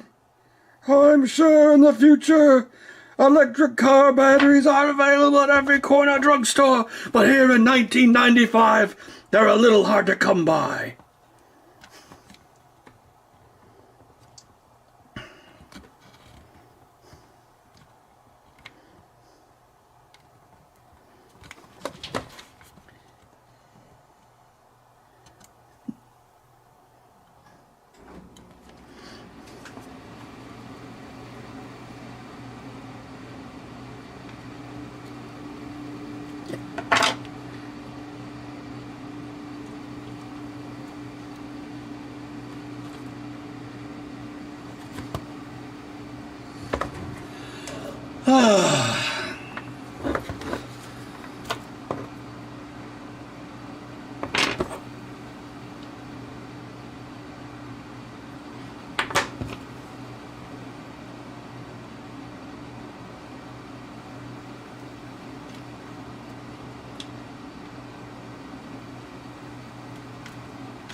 Tell me something, future boy.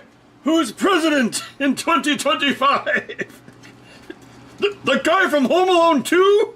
And then he lists off all the crazy appointees. See, the movie writes itself. Oh man, 1995. See, that's almost like too recent because like then you have like computers and the internet.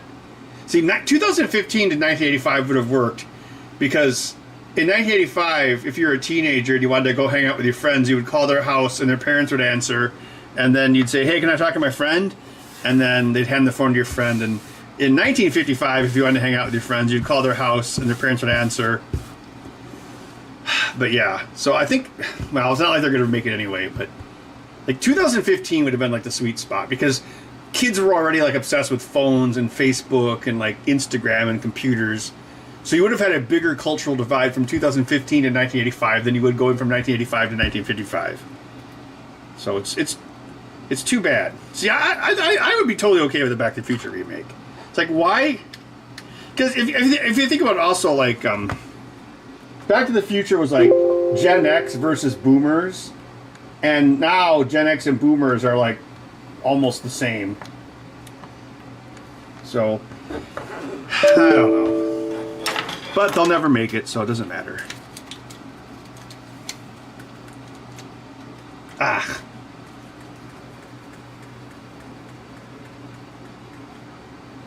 I'm romancing the stone.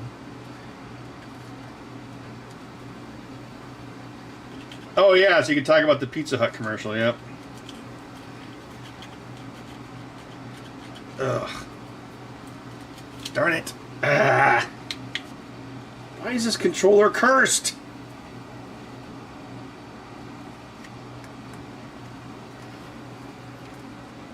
The Tesla Cybertruck. Yeah, and the back of it would like be filled with batteries. And then the terrorists would try to climb into it, and then he'd just close the door and it would cut their head off. Yeah, it makes perfect sense.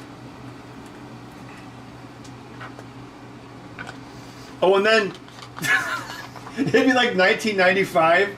And there'd be like this bald Elon Musk, and he'd be like, PayPal! That's it! I'm gonna invent PayPal! I will invent PayPal! You'll see, and I'll clean up this town! Obviously.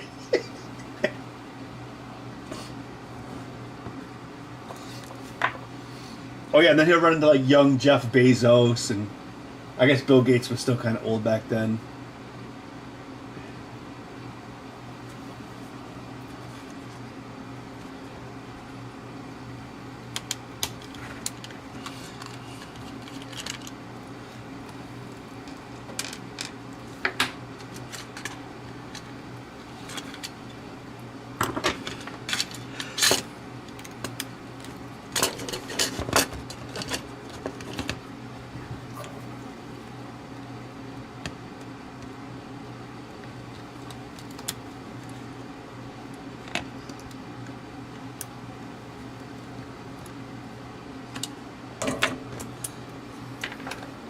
Oh no, like right when the Tesla, or no, the Cybertruck goes back to the future, it'll pan over to a park bench and like Elon Musk will be like sleeping on it or something, and then he'll start scribbling down what he saw. Oh yeah, this is obviously the greatest movie idea ever.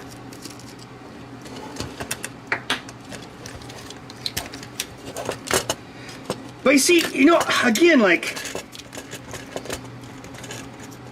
so like you'd obviously have the part where Doc is amazed by Marty's cell phone, but again, a cell phone would be way more impressive in 1985 than 1995, because by 1995 you'd have had like, you know, like the Apple Newton and like the Game Boy and stuff, so it wouldn't be as impressive.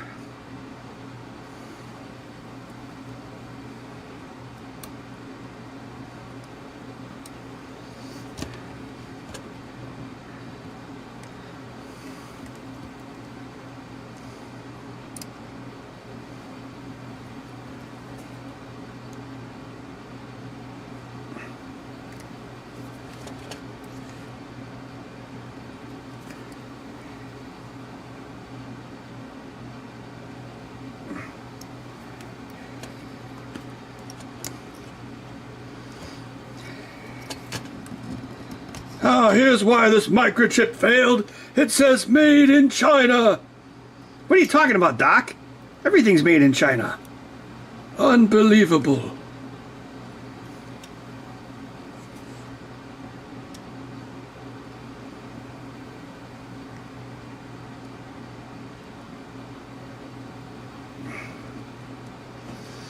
Actually, that joke also wouldn't really work in 1995. It'd work in 1985.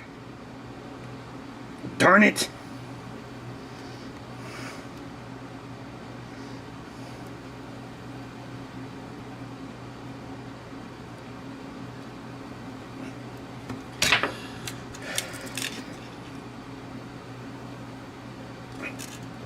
I'm romancing the stone.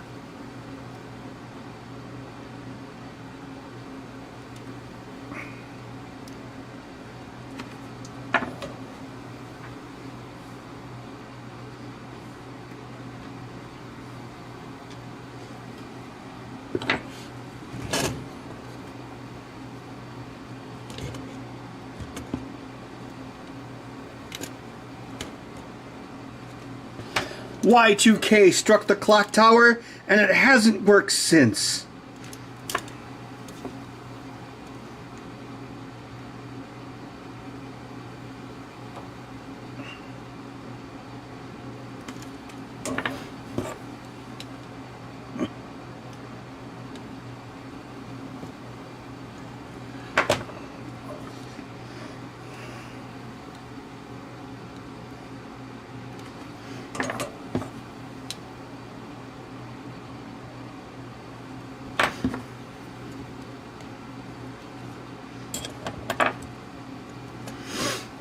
Actually, it would probably just barely work.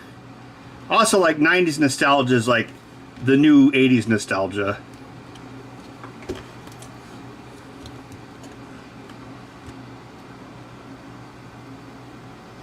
Romancing the clones. Marty takes the first Bitcoin node. Oh yeah, and then Biff would get Biff would get the Bitcoin, and then he'd become rich.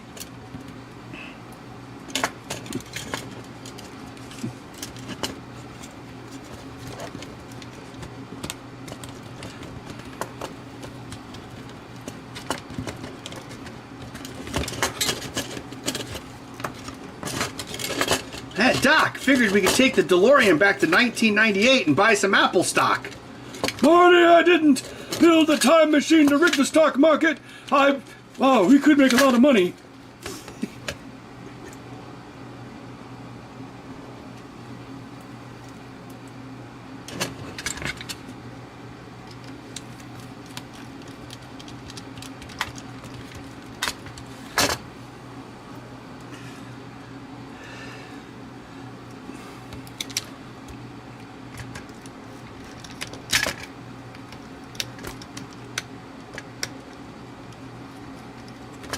Oh, and then in Back to the Future 3, Doc would get stuck in 1955. That would be like the Old West. Oh, man, this movie writes itself.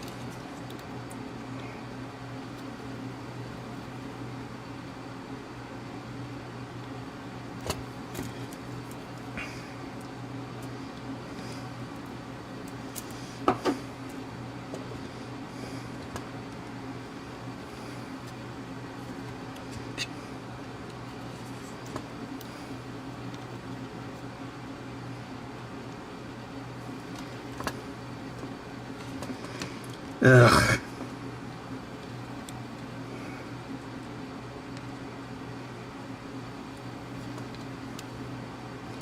Well, I guess you get to hear more rambling because of this. Win?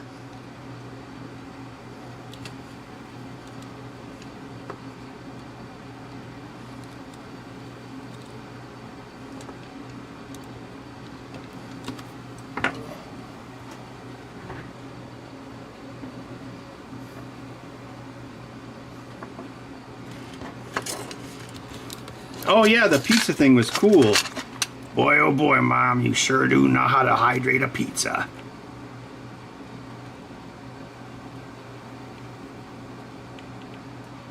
My favorite thing about 2015 was all the fax machines everywhere. I remember it well.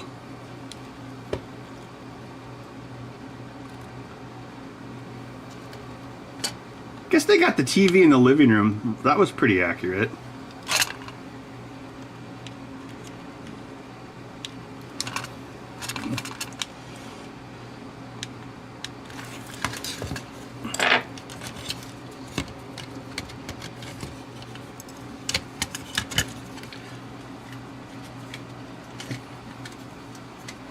Marty, here's $3. Take your father to McDonald's. $3? That's not enough to get a value meal. Dun dun dun dun dun dun dun dun dun dun dun dun dun. Enter Sandman. Dream me a dream. Oh, hey.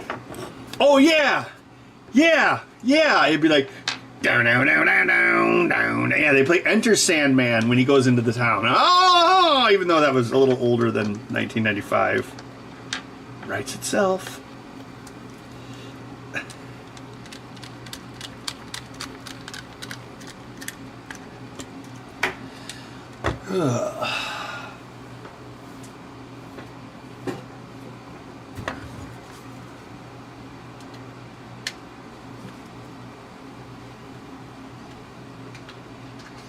His parents meet in a chat room. Oh yeah, maybe Marty like Marty like trips over the TV, the telephone wires, and it causes AOL to get disconnected, and therefore his father never like talks to his mom in a chat room. Yeah. Brilliant. Wait, no. That's too much like the present day. You have to make it different.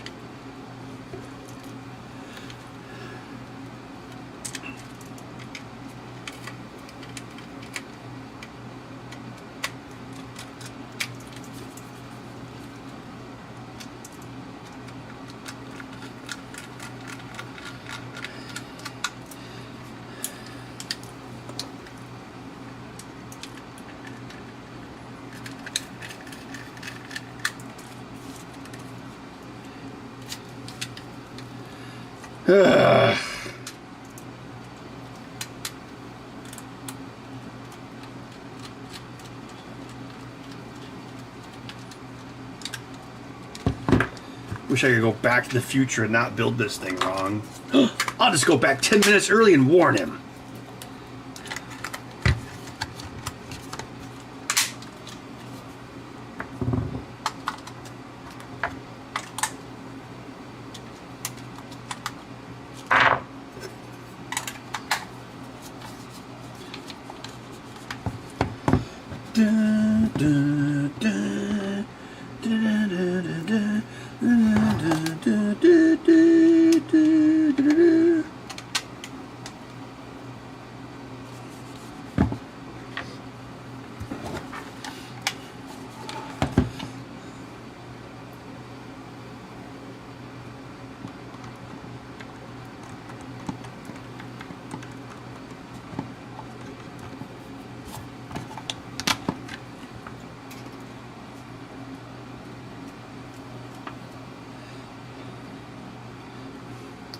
See, what you could do with this Back to the Future remake is you could have Marty have the character development.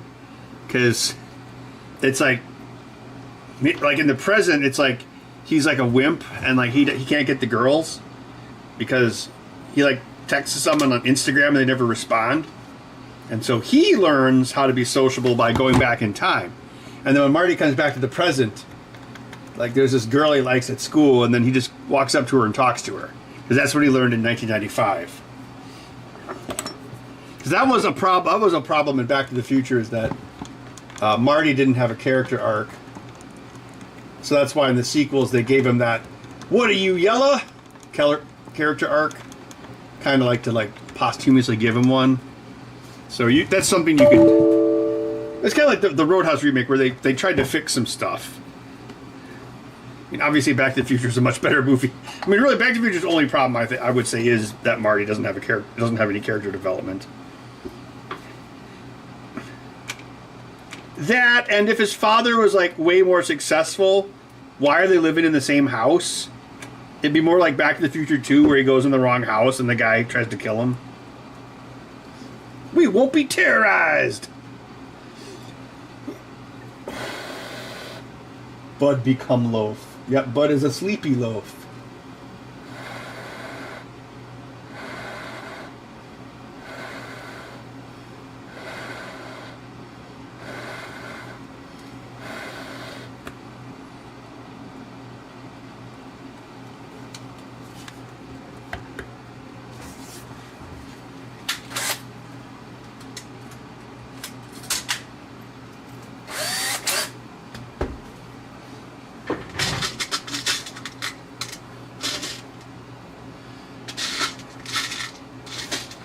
So did Biff become like a car detailer because his car kept running into manure trucks?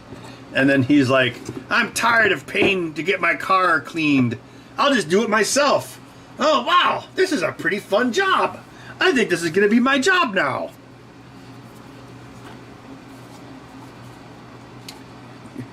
Now, Biff, don't con me.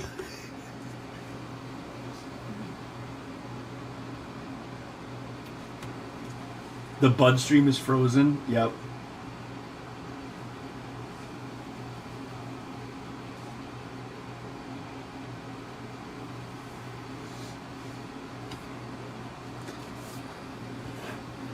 What car truck would Marty lust after? I don't know.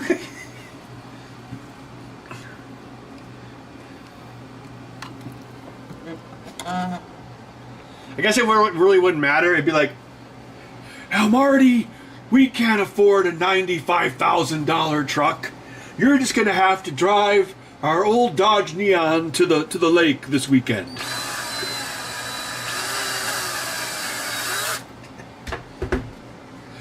And then Marty would see an episode of Seinfeld on the TV and he'd be like, I've seen this one before. What do you mean? It's brand new. No soup for you. How did you know he was going to say that? Dun, dun, dun. Yeah, this is a great movie idea.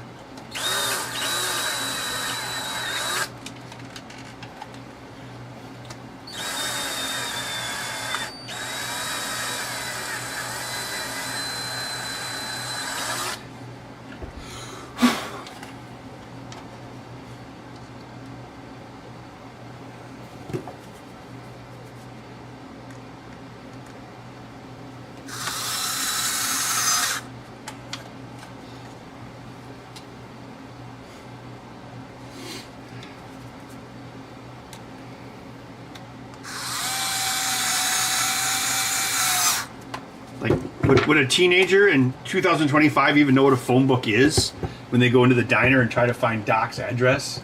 It's like, what is this thing?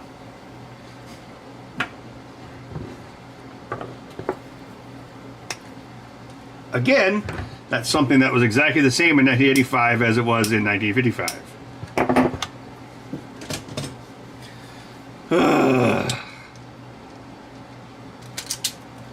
This controller is going to take me 30 years of my entire family fortune to finish. Oh, I think I need a beer. That'll make me feel better. Nobody has two computers. Yeah, there you go.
Bud, where are you going? You're the star of the show. Ugh.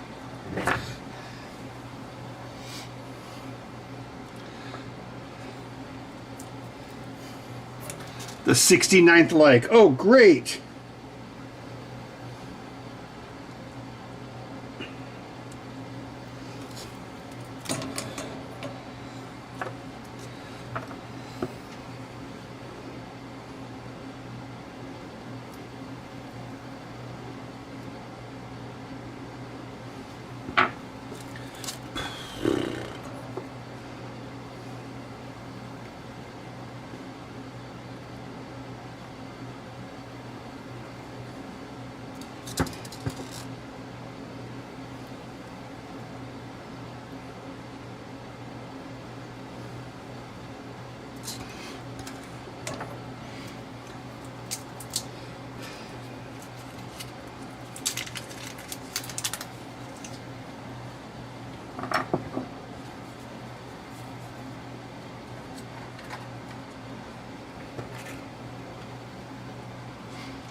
Last night, Voldemort from the planet Westeros came into my room and told me if I didn't ask Lorraine out to the dance, that he'd melt my brain.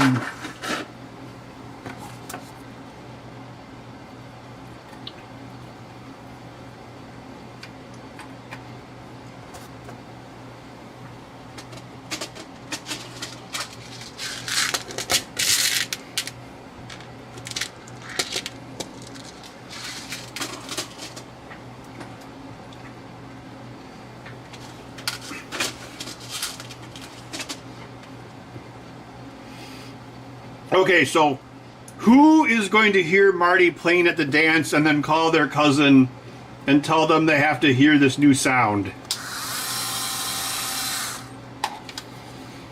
Because that's kind of tricky, because Nirvana was already a thing in 1995.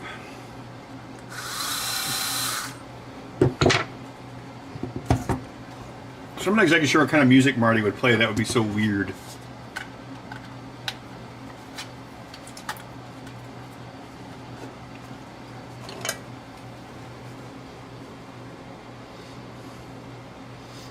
Beyonce.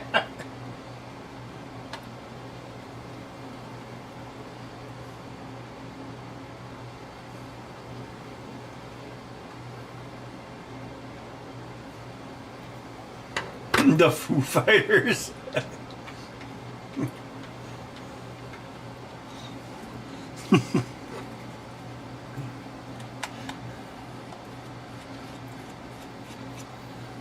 It's your cousin, Lance Grohl. You know that new sound you've been waiting for? Well, listen to this.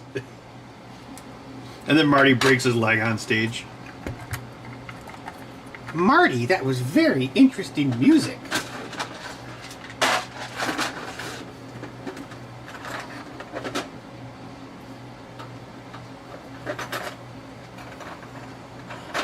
Oh no, I know. It's Rick Astley. Oh wait, no, Rick Astley already existed at that time. Darn it, this is tricky.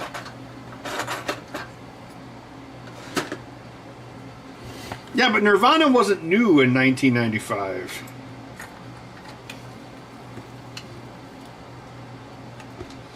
Oh, that one didn't. Oh, god darn it. Ah. God bless him. It's your cousin Will Durst.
Nickelback. Oh no.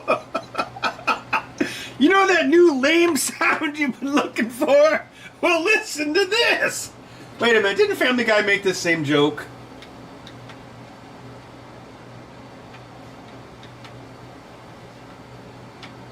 So here's how it works. You set this against your leg. Up, down, left, right. That's how it works.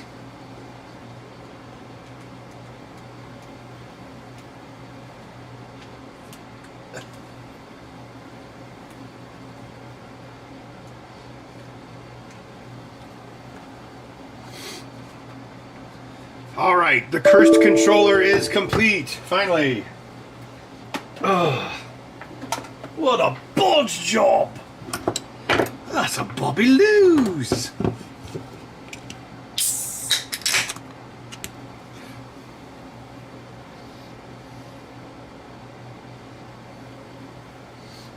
Yeah, I seem to recall that being a joke on Family Guy.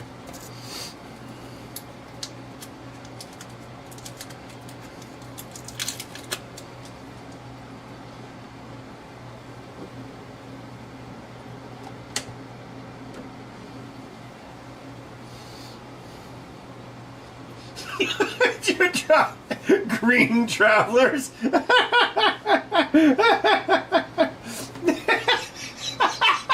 Yeah, that's my favorite one. It's so stupid.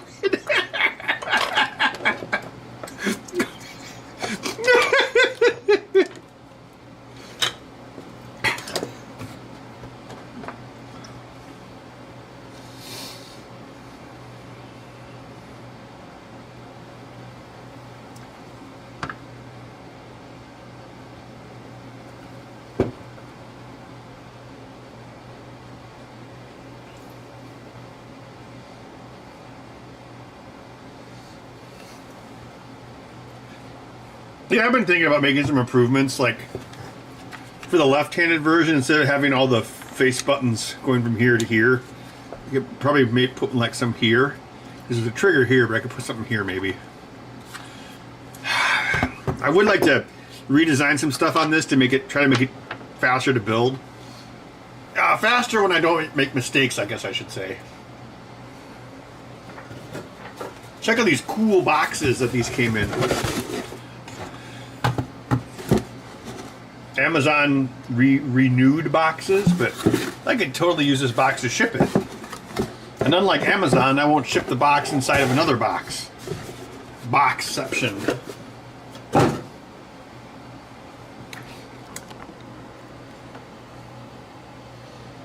That seems like a Family Guy joke. And here's a percentage of the Amazon that has been destroyed by Amazon boxes.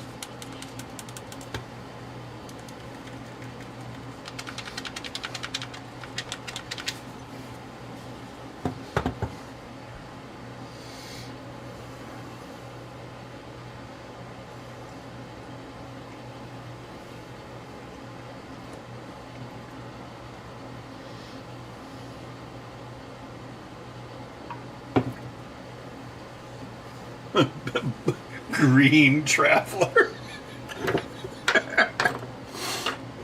Ugh.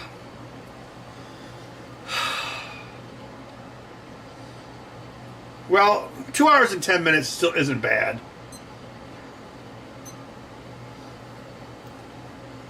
But it probably been like an hour and 40 minutes, so probably wasted about 30 to 40 minutes there.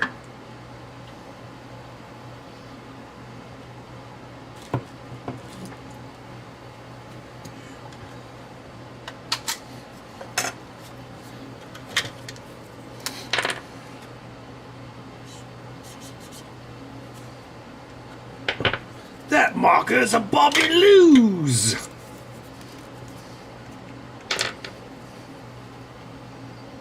What was the date today?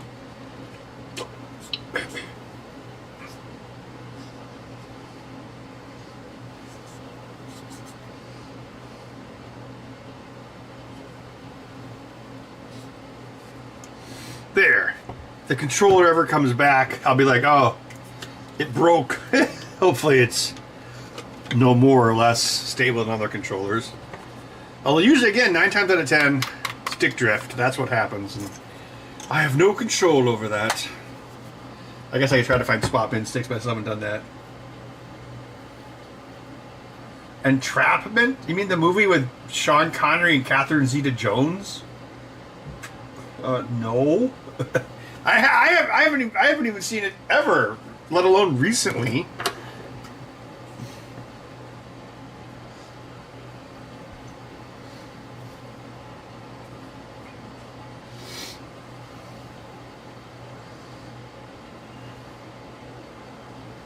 Oh yeah, I don't know where Bud went. Oh crap, I still gotta feed him tonight. I'll do that after this.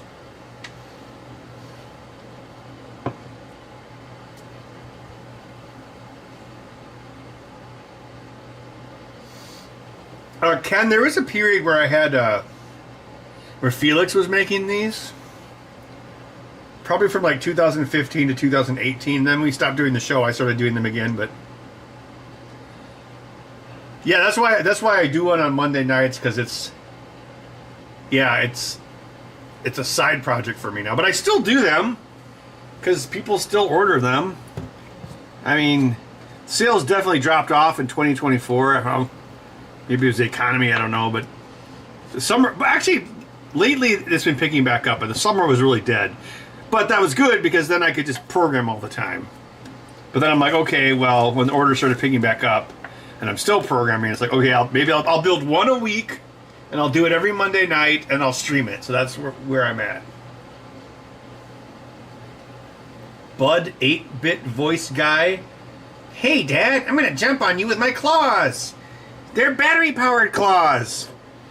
And here's ASCII robots running on my toaster. As you can see, the graphics are quite good, but it's not as good as the pet.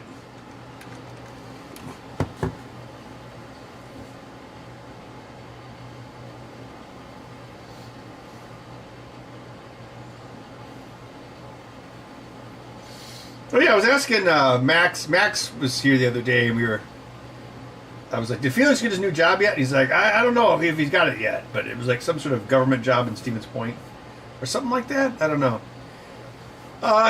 Felix was like, oh God.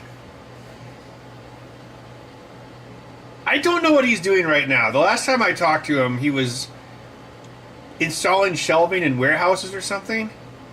And I forgot to give him his Jeanette Goldstein photo, which apparently has fallen off the wall again. I don't know. He was looking. Apparently, he was looking at some job up north, but I don't know if he got that yet. I know, like, Felix sometimes like will text you and he'll be like acting kind of weird. I don't know.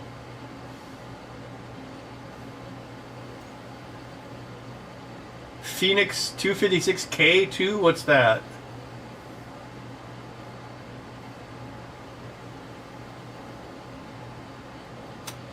I don't think Felix actually ended up finishing school. He was going to school for EE, but he had some like life issues. Well, yeah. I don't want to dox anything that happened to him, but yeah, he had like a health scare. But I don't want to talk about that too much because I don't think it's really my place. But he's all right now. I'm not sure exactly what he's up to.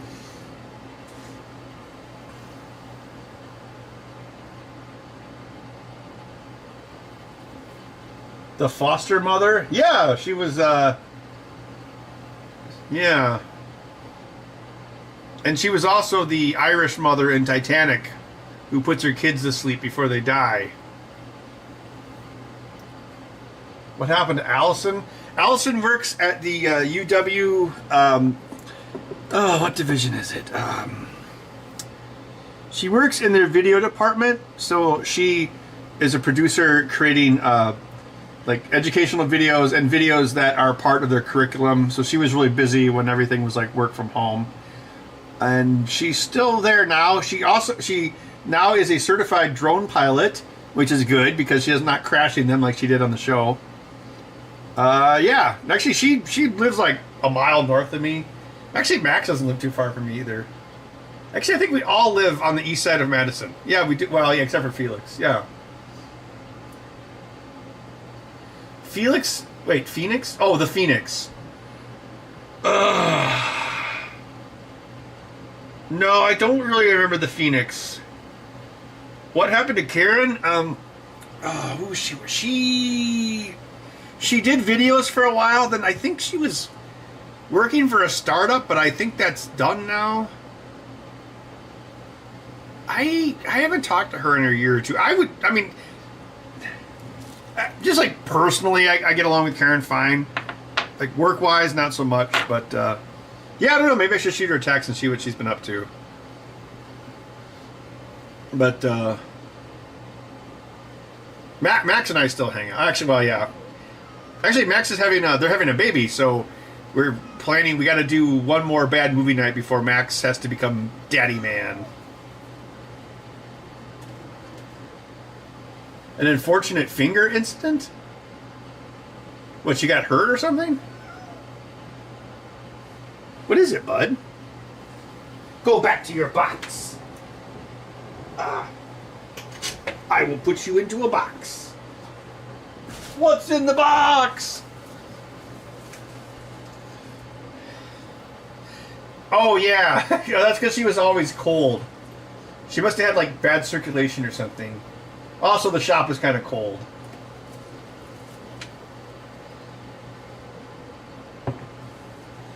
It's definitely a male-female thing, like temperatures in homes and buildings.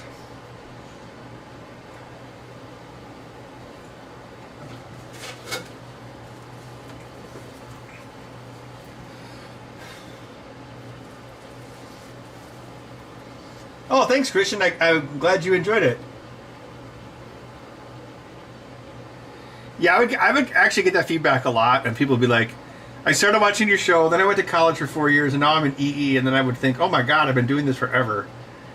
Because I think when you're young and you're in school, like 4 years seems like an eternity, because that's like high school or college, and now 4 years goes by in the blink of an eye. And then Jim Croce songs play.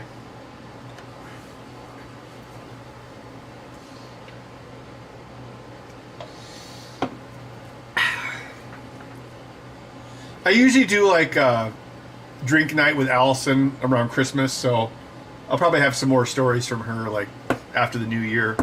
And we should probably also do a charity stream again. Although St. Jude sends me so much junk mail. It would be nice to figure out a way to do a charity stream and not have a third of it go to Super Chats or however that works. So maybe I should look into like some sort of like direct link donation thing. I guess that's something I could try to figure out like in the next month and a half.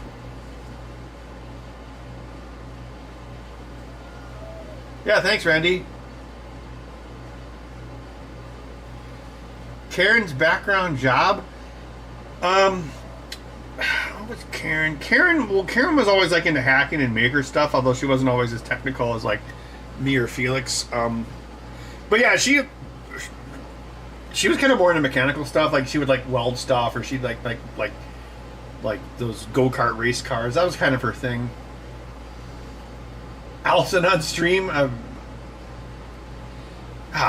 don't know. Well, we did a follow-up video. Well, that was probably like 5 years ago now. We did like a follow-up video where I think it was me, Max, and Allison. Yeah, we talked about the haunted clock. Yeah.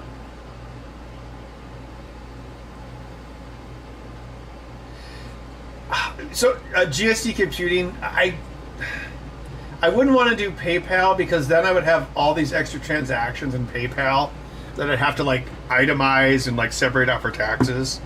So if there was a way, that was one of the reasons I liked the Super Chats, because I would just donate 1 month of my YouTube to St. Jude's. So it's the Super Chats plus whatever my earnings were for that month, and then it's simpler to write off that way. But I mean, if there was a way just to have like just donations, like a link or whatever, the donations would go directly to whatever, and then I get like a running total update. That would probably be easier. Because that way I also don't have to worry about... Because if you give me money for a charity, I basically have to write that off as if I gave the money myself. So it just creates like another extra step or like an extra thing of money, which is nice to avoid when possible because I'm still self-employed.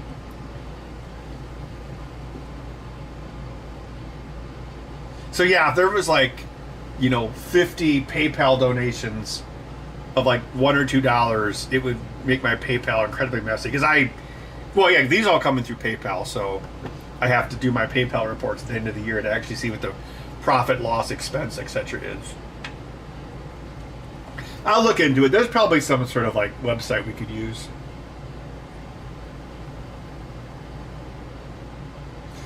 Yeah. Karen did like the learning circuit. I think they filmed that in Max's basement. But I remember it drove Max's girlfriend nuts because she didn't get along with Karen either. Oh God.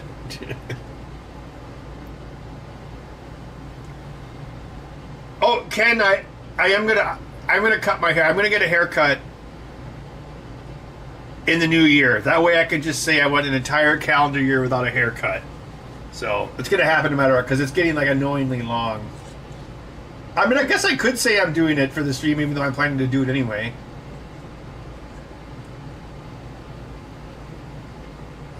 Paying guns like your mom. That's an even worse idea. Yeah.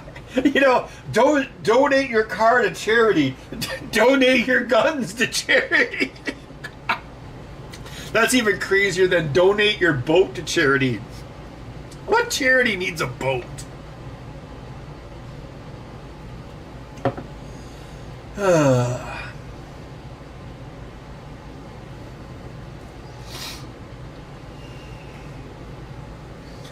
Yeah, if I let my hair get longer, I can donate it to Locks for Love, and the kid would be like, ugh, ginger? I'd rather be bald.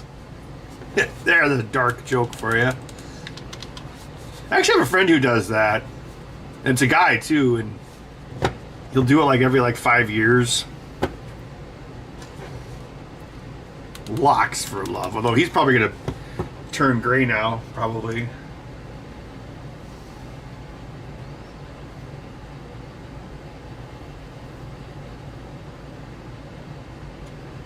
Lucille. What did you expect, Mother? I'm half machine!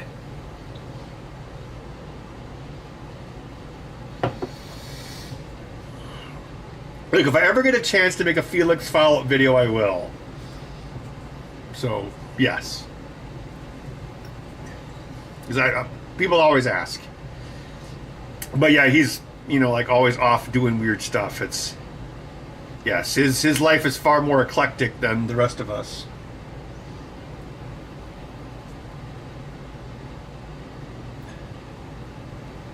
Two to 3 years of hair growth is enough to donate. Oh, that's cool. You did it 5 or 6 times? Oh, awesome. Phone Losers of America? No, I've never heard of that. Thanks for the super chat. Fair point. Or far point. Help fight cancer in children. Donate your guns today. Hey, guns are worth a lot of money. Donate your eyebrows? No, I don't. I can't give. There's nothing to give away. It was the pseudo sergeant, yes, because he was also a sergeant in the Marines, so that's one of the reasons. It was kind of like a play on words. And yes, Felix was in the Marines.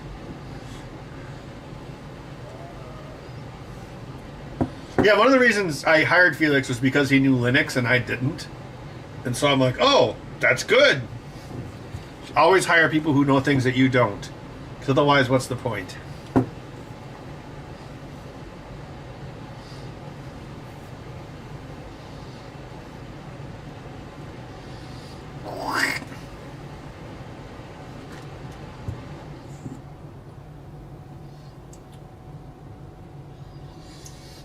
I should tell Allison to get her kid a 3D printer. He'd probably get a kick out of it.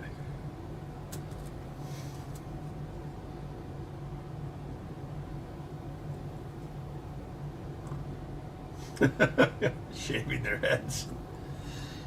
Yeah, I gotta help out those. So does real hair make a better wig than fake hair? I assume it would, right?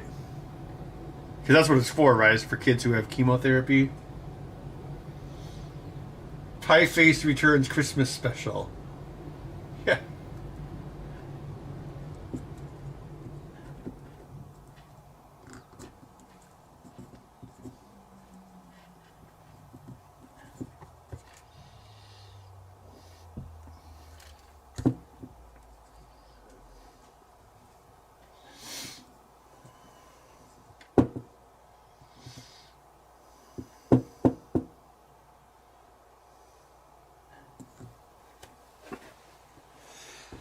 Probably going to wrap it up here after I finish this beer.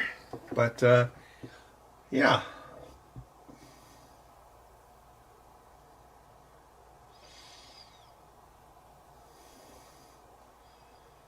Now, Allison can afford a printer. She doesn't need that.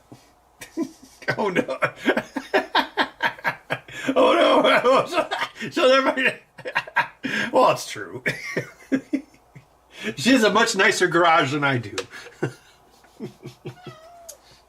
What is it?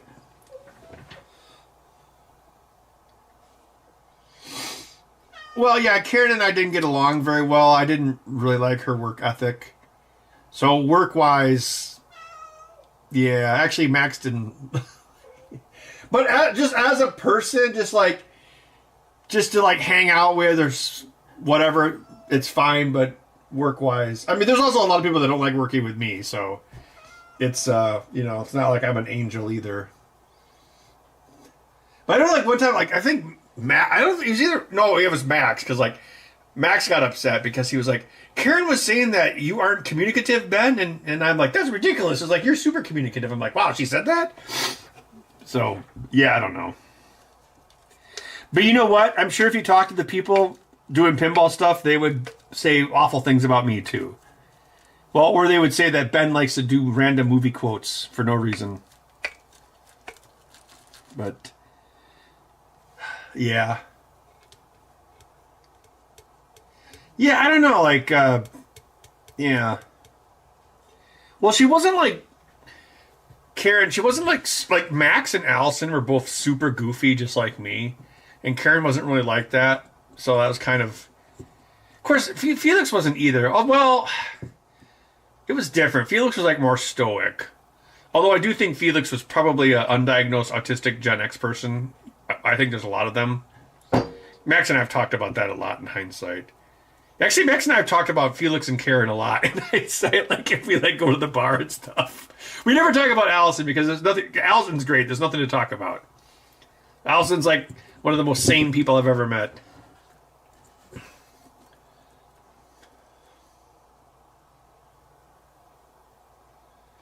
I have an interview for a job repairing consoles and controllers tomorrow. Any tips, advice? Well, tell them that you watch the Ben Heck YouTube channel, and every Monday night I watch Ben fix controllers, and he's been doing it for ages. So that means I'm very devoted to the idea of fixing controllers because I watch some ginger guy solder and mess things up, and he also shows me what not to do on occasion. The newer Spike 2 games? What do you mean, like the ones that have the color screens? So what do you mean, my opinion on the games or my opinion on the hardware?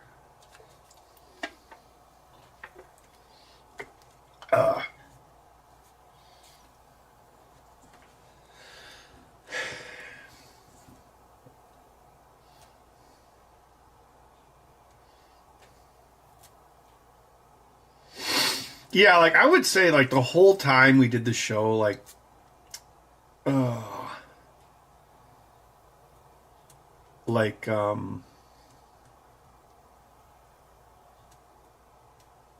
I want to say Allison and I probably had like 2 heated arguments, and Karen and I would have one like every month.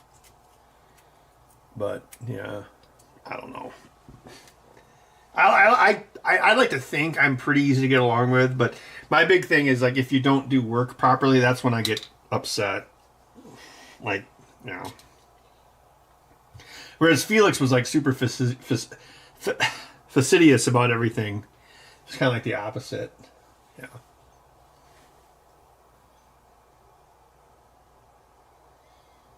Bro, I thought you died.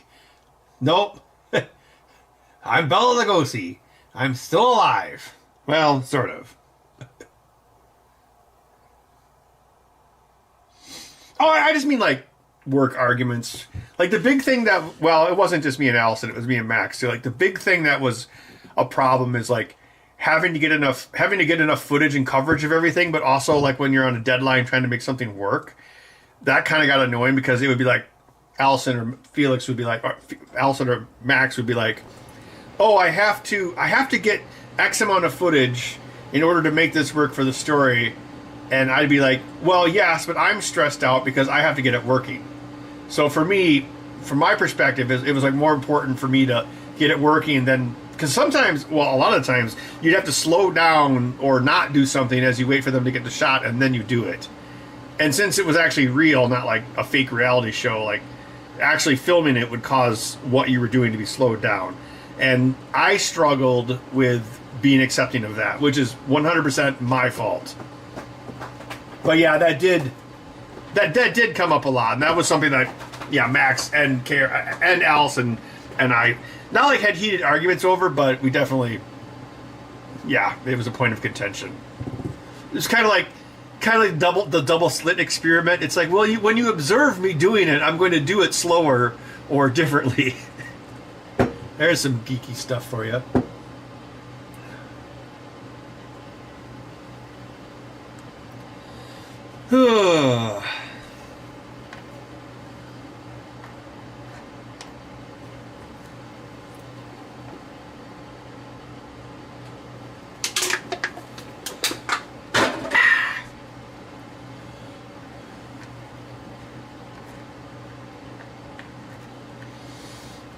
Yeah, 1903 TX. That's kind of how I felt too. I mean, that was the point of the show, but again, like a lot of times we were trying to build, we were trying to build something in 4 days so they could edit on the 5th day, and a lot of times it was stressful. So that was, and if I'm not dealing with stress properly, I mean, like, oh man, if you have to set up the camera for me to solder this thing, it's slowing down the amount of time I have to solder it when I'm trying to get this done. But that is the point of the show. But I would say that was probably the most common thing that we argued about was or it came up in meetings, was that filming stuff slows down the building of stuff, even though that is the whole point. But again, it was different. Like if you had like something like Mythbusters, they probably shoot for like 5 months. They probably do everything all at the same time, and then it's in editing for probably another 6 months, and then you see it. But this was like, it was more like South Park, where every week we were making something, and pretty much all the production for one episode would happen in the course of 1 week. So that kind of made it. It was like kind of putting down the railroad tracks ahead of the train, and sometimes it would get annoying. I remember there was one time Karen accidentally erased one of the SD cards that was in the whatever we were using to record audio, because we record audio on a separate device and then we synchronize it. And she was freaking out, and I was like, "Okay, Karen, when you formatted the stick, how long did it take?" And she's like, "Ah!" I'm like, "Well, did it take like 10 minutes to format, or did it happen almost instantly?" And she's like, "It was almost instantly." And I'm like, "Okay, all right. So just go online and buy some software and expense it for like $50 or whatever, like disk recovery software, because if something formats instantly, that means it didn't actually delete the data; it just marked it as rewritable." And then, sure enough, I think they recovered almost all of it. But I just remember that she was so freaked out, and I was like, "Yeah, I don't know." I try not to get, even though I was just talking about getting freaked out, like stuff like that. It's like don't freak out.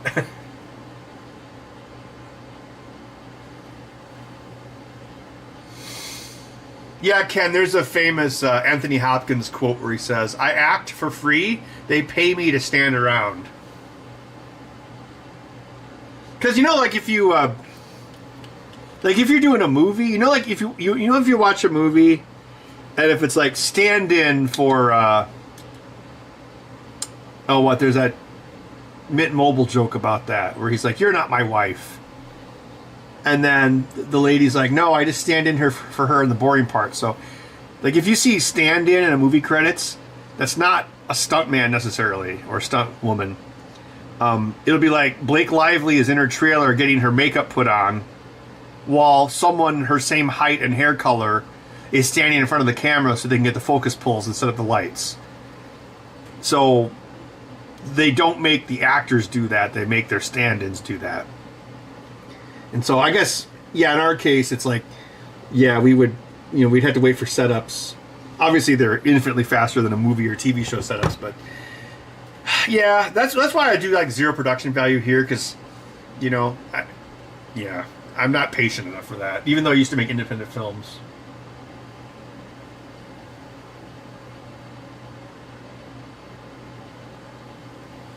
Oh, the pachinko machine?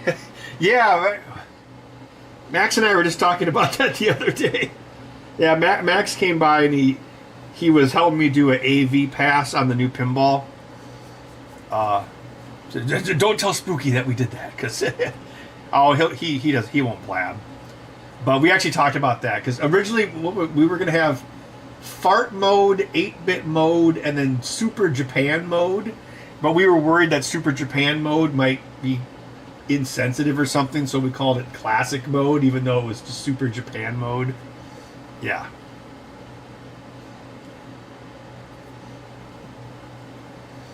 Oh, there was one project idea I always wanted to do for years and years, but we never did it because there's no way you could have done it without making political jokes. I wanted to make an e-ink bumper sticker. It's the bumper sticker that changes its views as fast as you do. But yeah, there's no way, unless you did, because there's no way you could do that. Like, you'd be like, you click a button, it would say save the whales, and then it would say nuke the whales. It's like, there's no way you could set up the jokes that would obviously require without, unless you were like the Onion or something. But that was like so it's like Mythbusters. What's one myth you guys would never do? And that was one project we never did. Because I had this idea, like, I was going to sawzall a rectangular hole in my bumper and, like, put it in there and caulk it up. Because that would actually make sense, because it only require electricity when you change it. Otherwise, it would just be static. Yeah, I like the seal. Actually, yeah, I have one.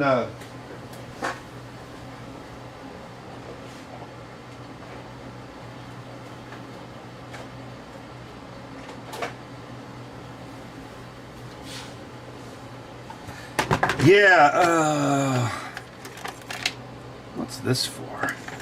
Why did I buy this? Yeah, someone sent me this. Yeah, because they bought a sound bar and they left the tag on it, so they sent it to me. So, yeah, see, this got shipped. That it still has its original text on it. Yeah, see, they obviously programmed this with an IR blaster. I bet these kind of price tags got super popular with inflation. I mean, this is technically a fluid, so I'm sure if like you drop this off a cliff or something, it probably would get messed up. But yeah, this has probably been a year or two, and it's still the same. It hasn't changed.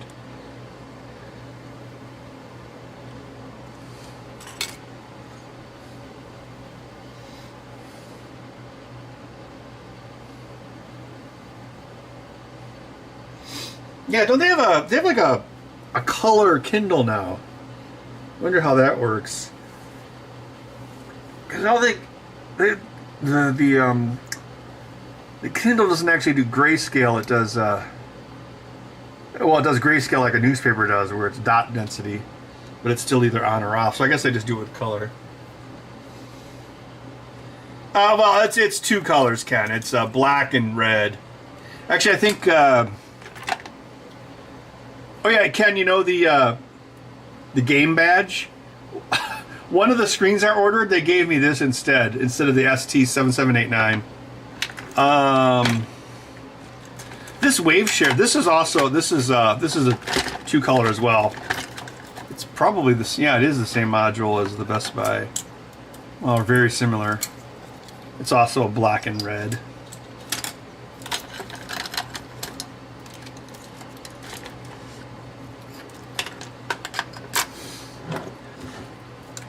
Good thing I have the circular screen.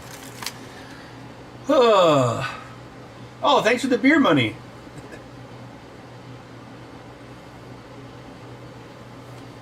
Oh, you have a Remarkable Pro? That's cool.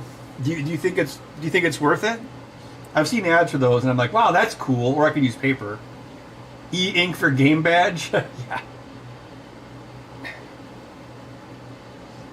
Oh, Ken, are you up for doing another workshop? I was telling Dan that maybe we should just do 25, just do one group of 25, just to make it easier.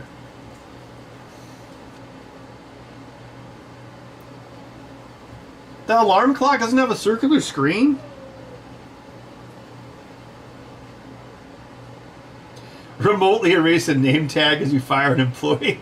Yeah, that'd be like something from Gremlins 2, like where that guy has the wand and he scans people. YouTube thumbnails change for live streaming, just like e-ink.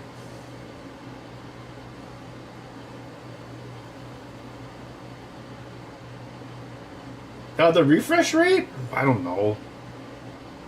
It's not very good. It's probably like 200 milliseconds. Yeah, they're pretty cheap. Yeah, I think I tried the web browser on my Kindle once, and it was sort of responsive. Yeah, I still gotta finish those books. Yeah, Ken, I mean, I haven't had time to make anything new, so I think we should maybe just do the game badge one more time. I started ordering parts for 25. I still have enough leftover PCBs from PCBWay, so might as well use them up. Although I did give away quite a few of them at VCF Midwest.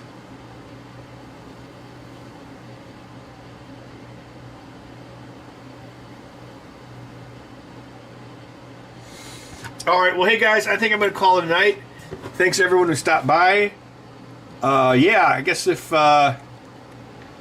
there's another order before next Monday, we'll do this again.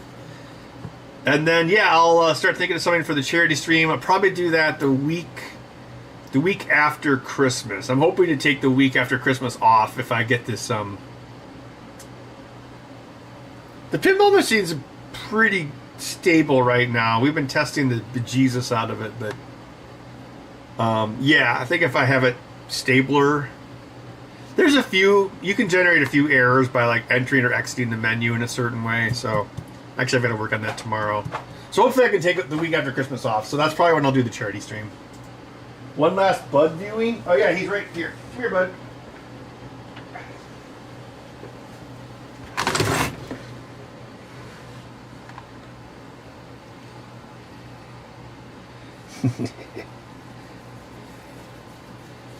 Are you the cutest cat on the internet?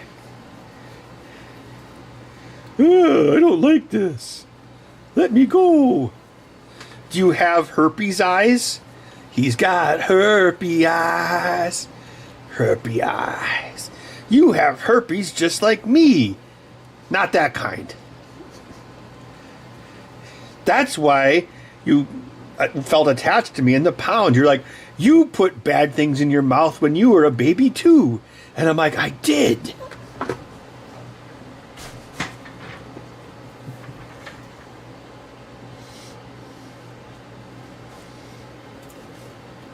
All right, thanks for stopping by, everyone. And I guess we'll see you next week as long as there's something to build.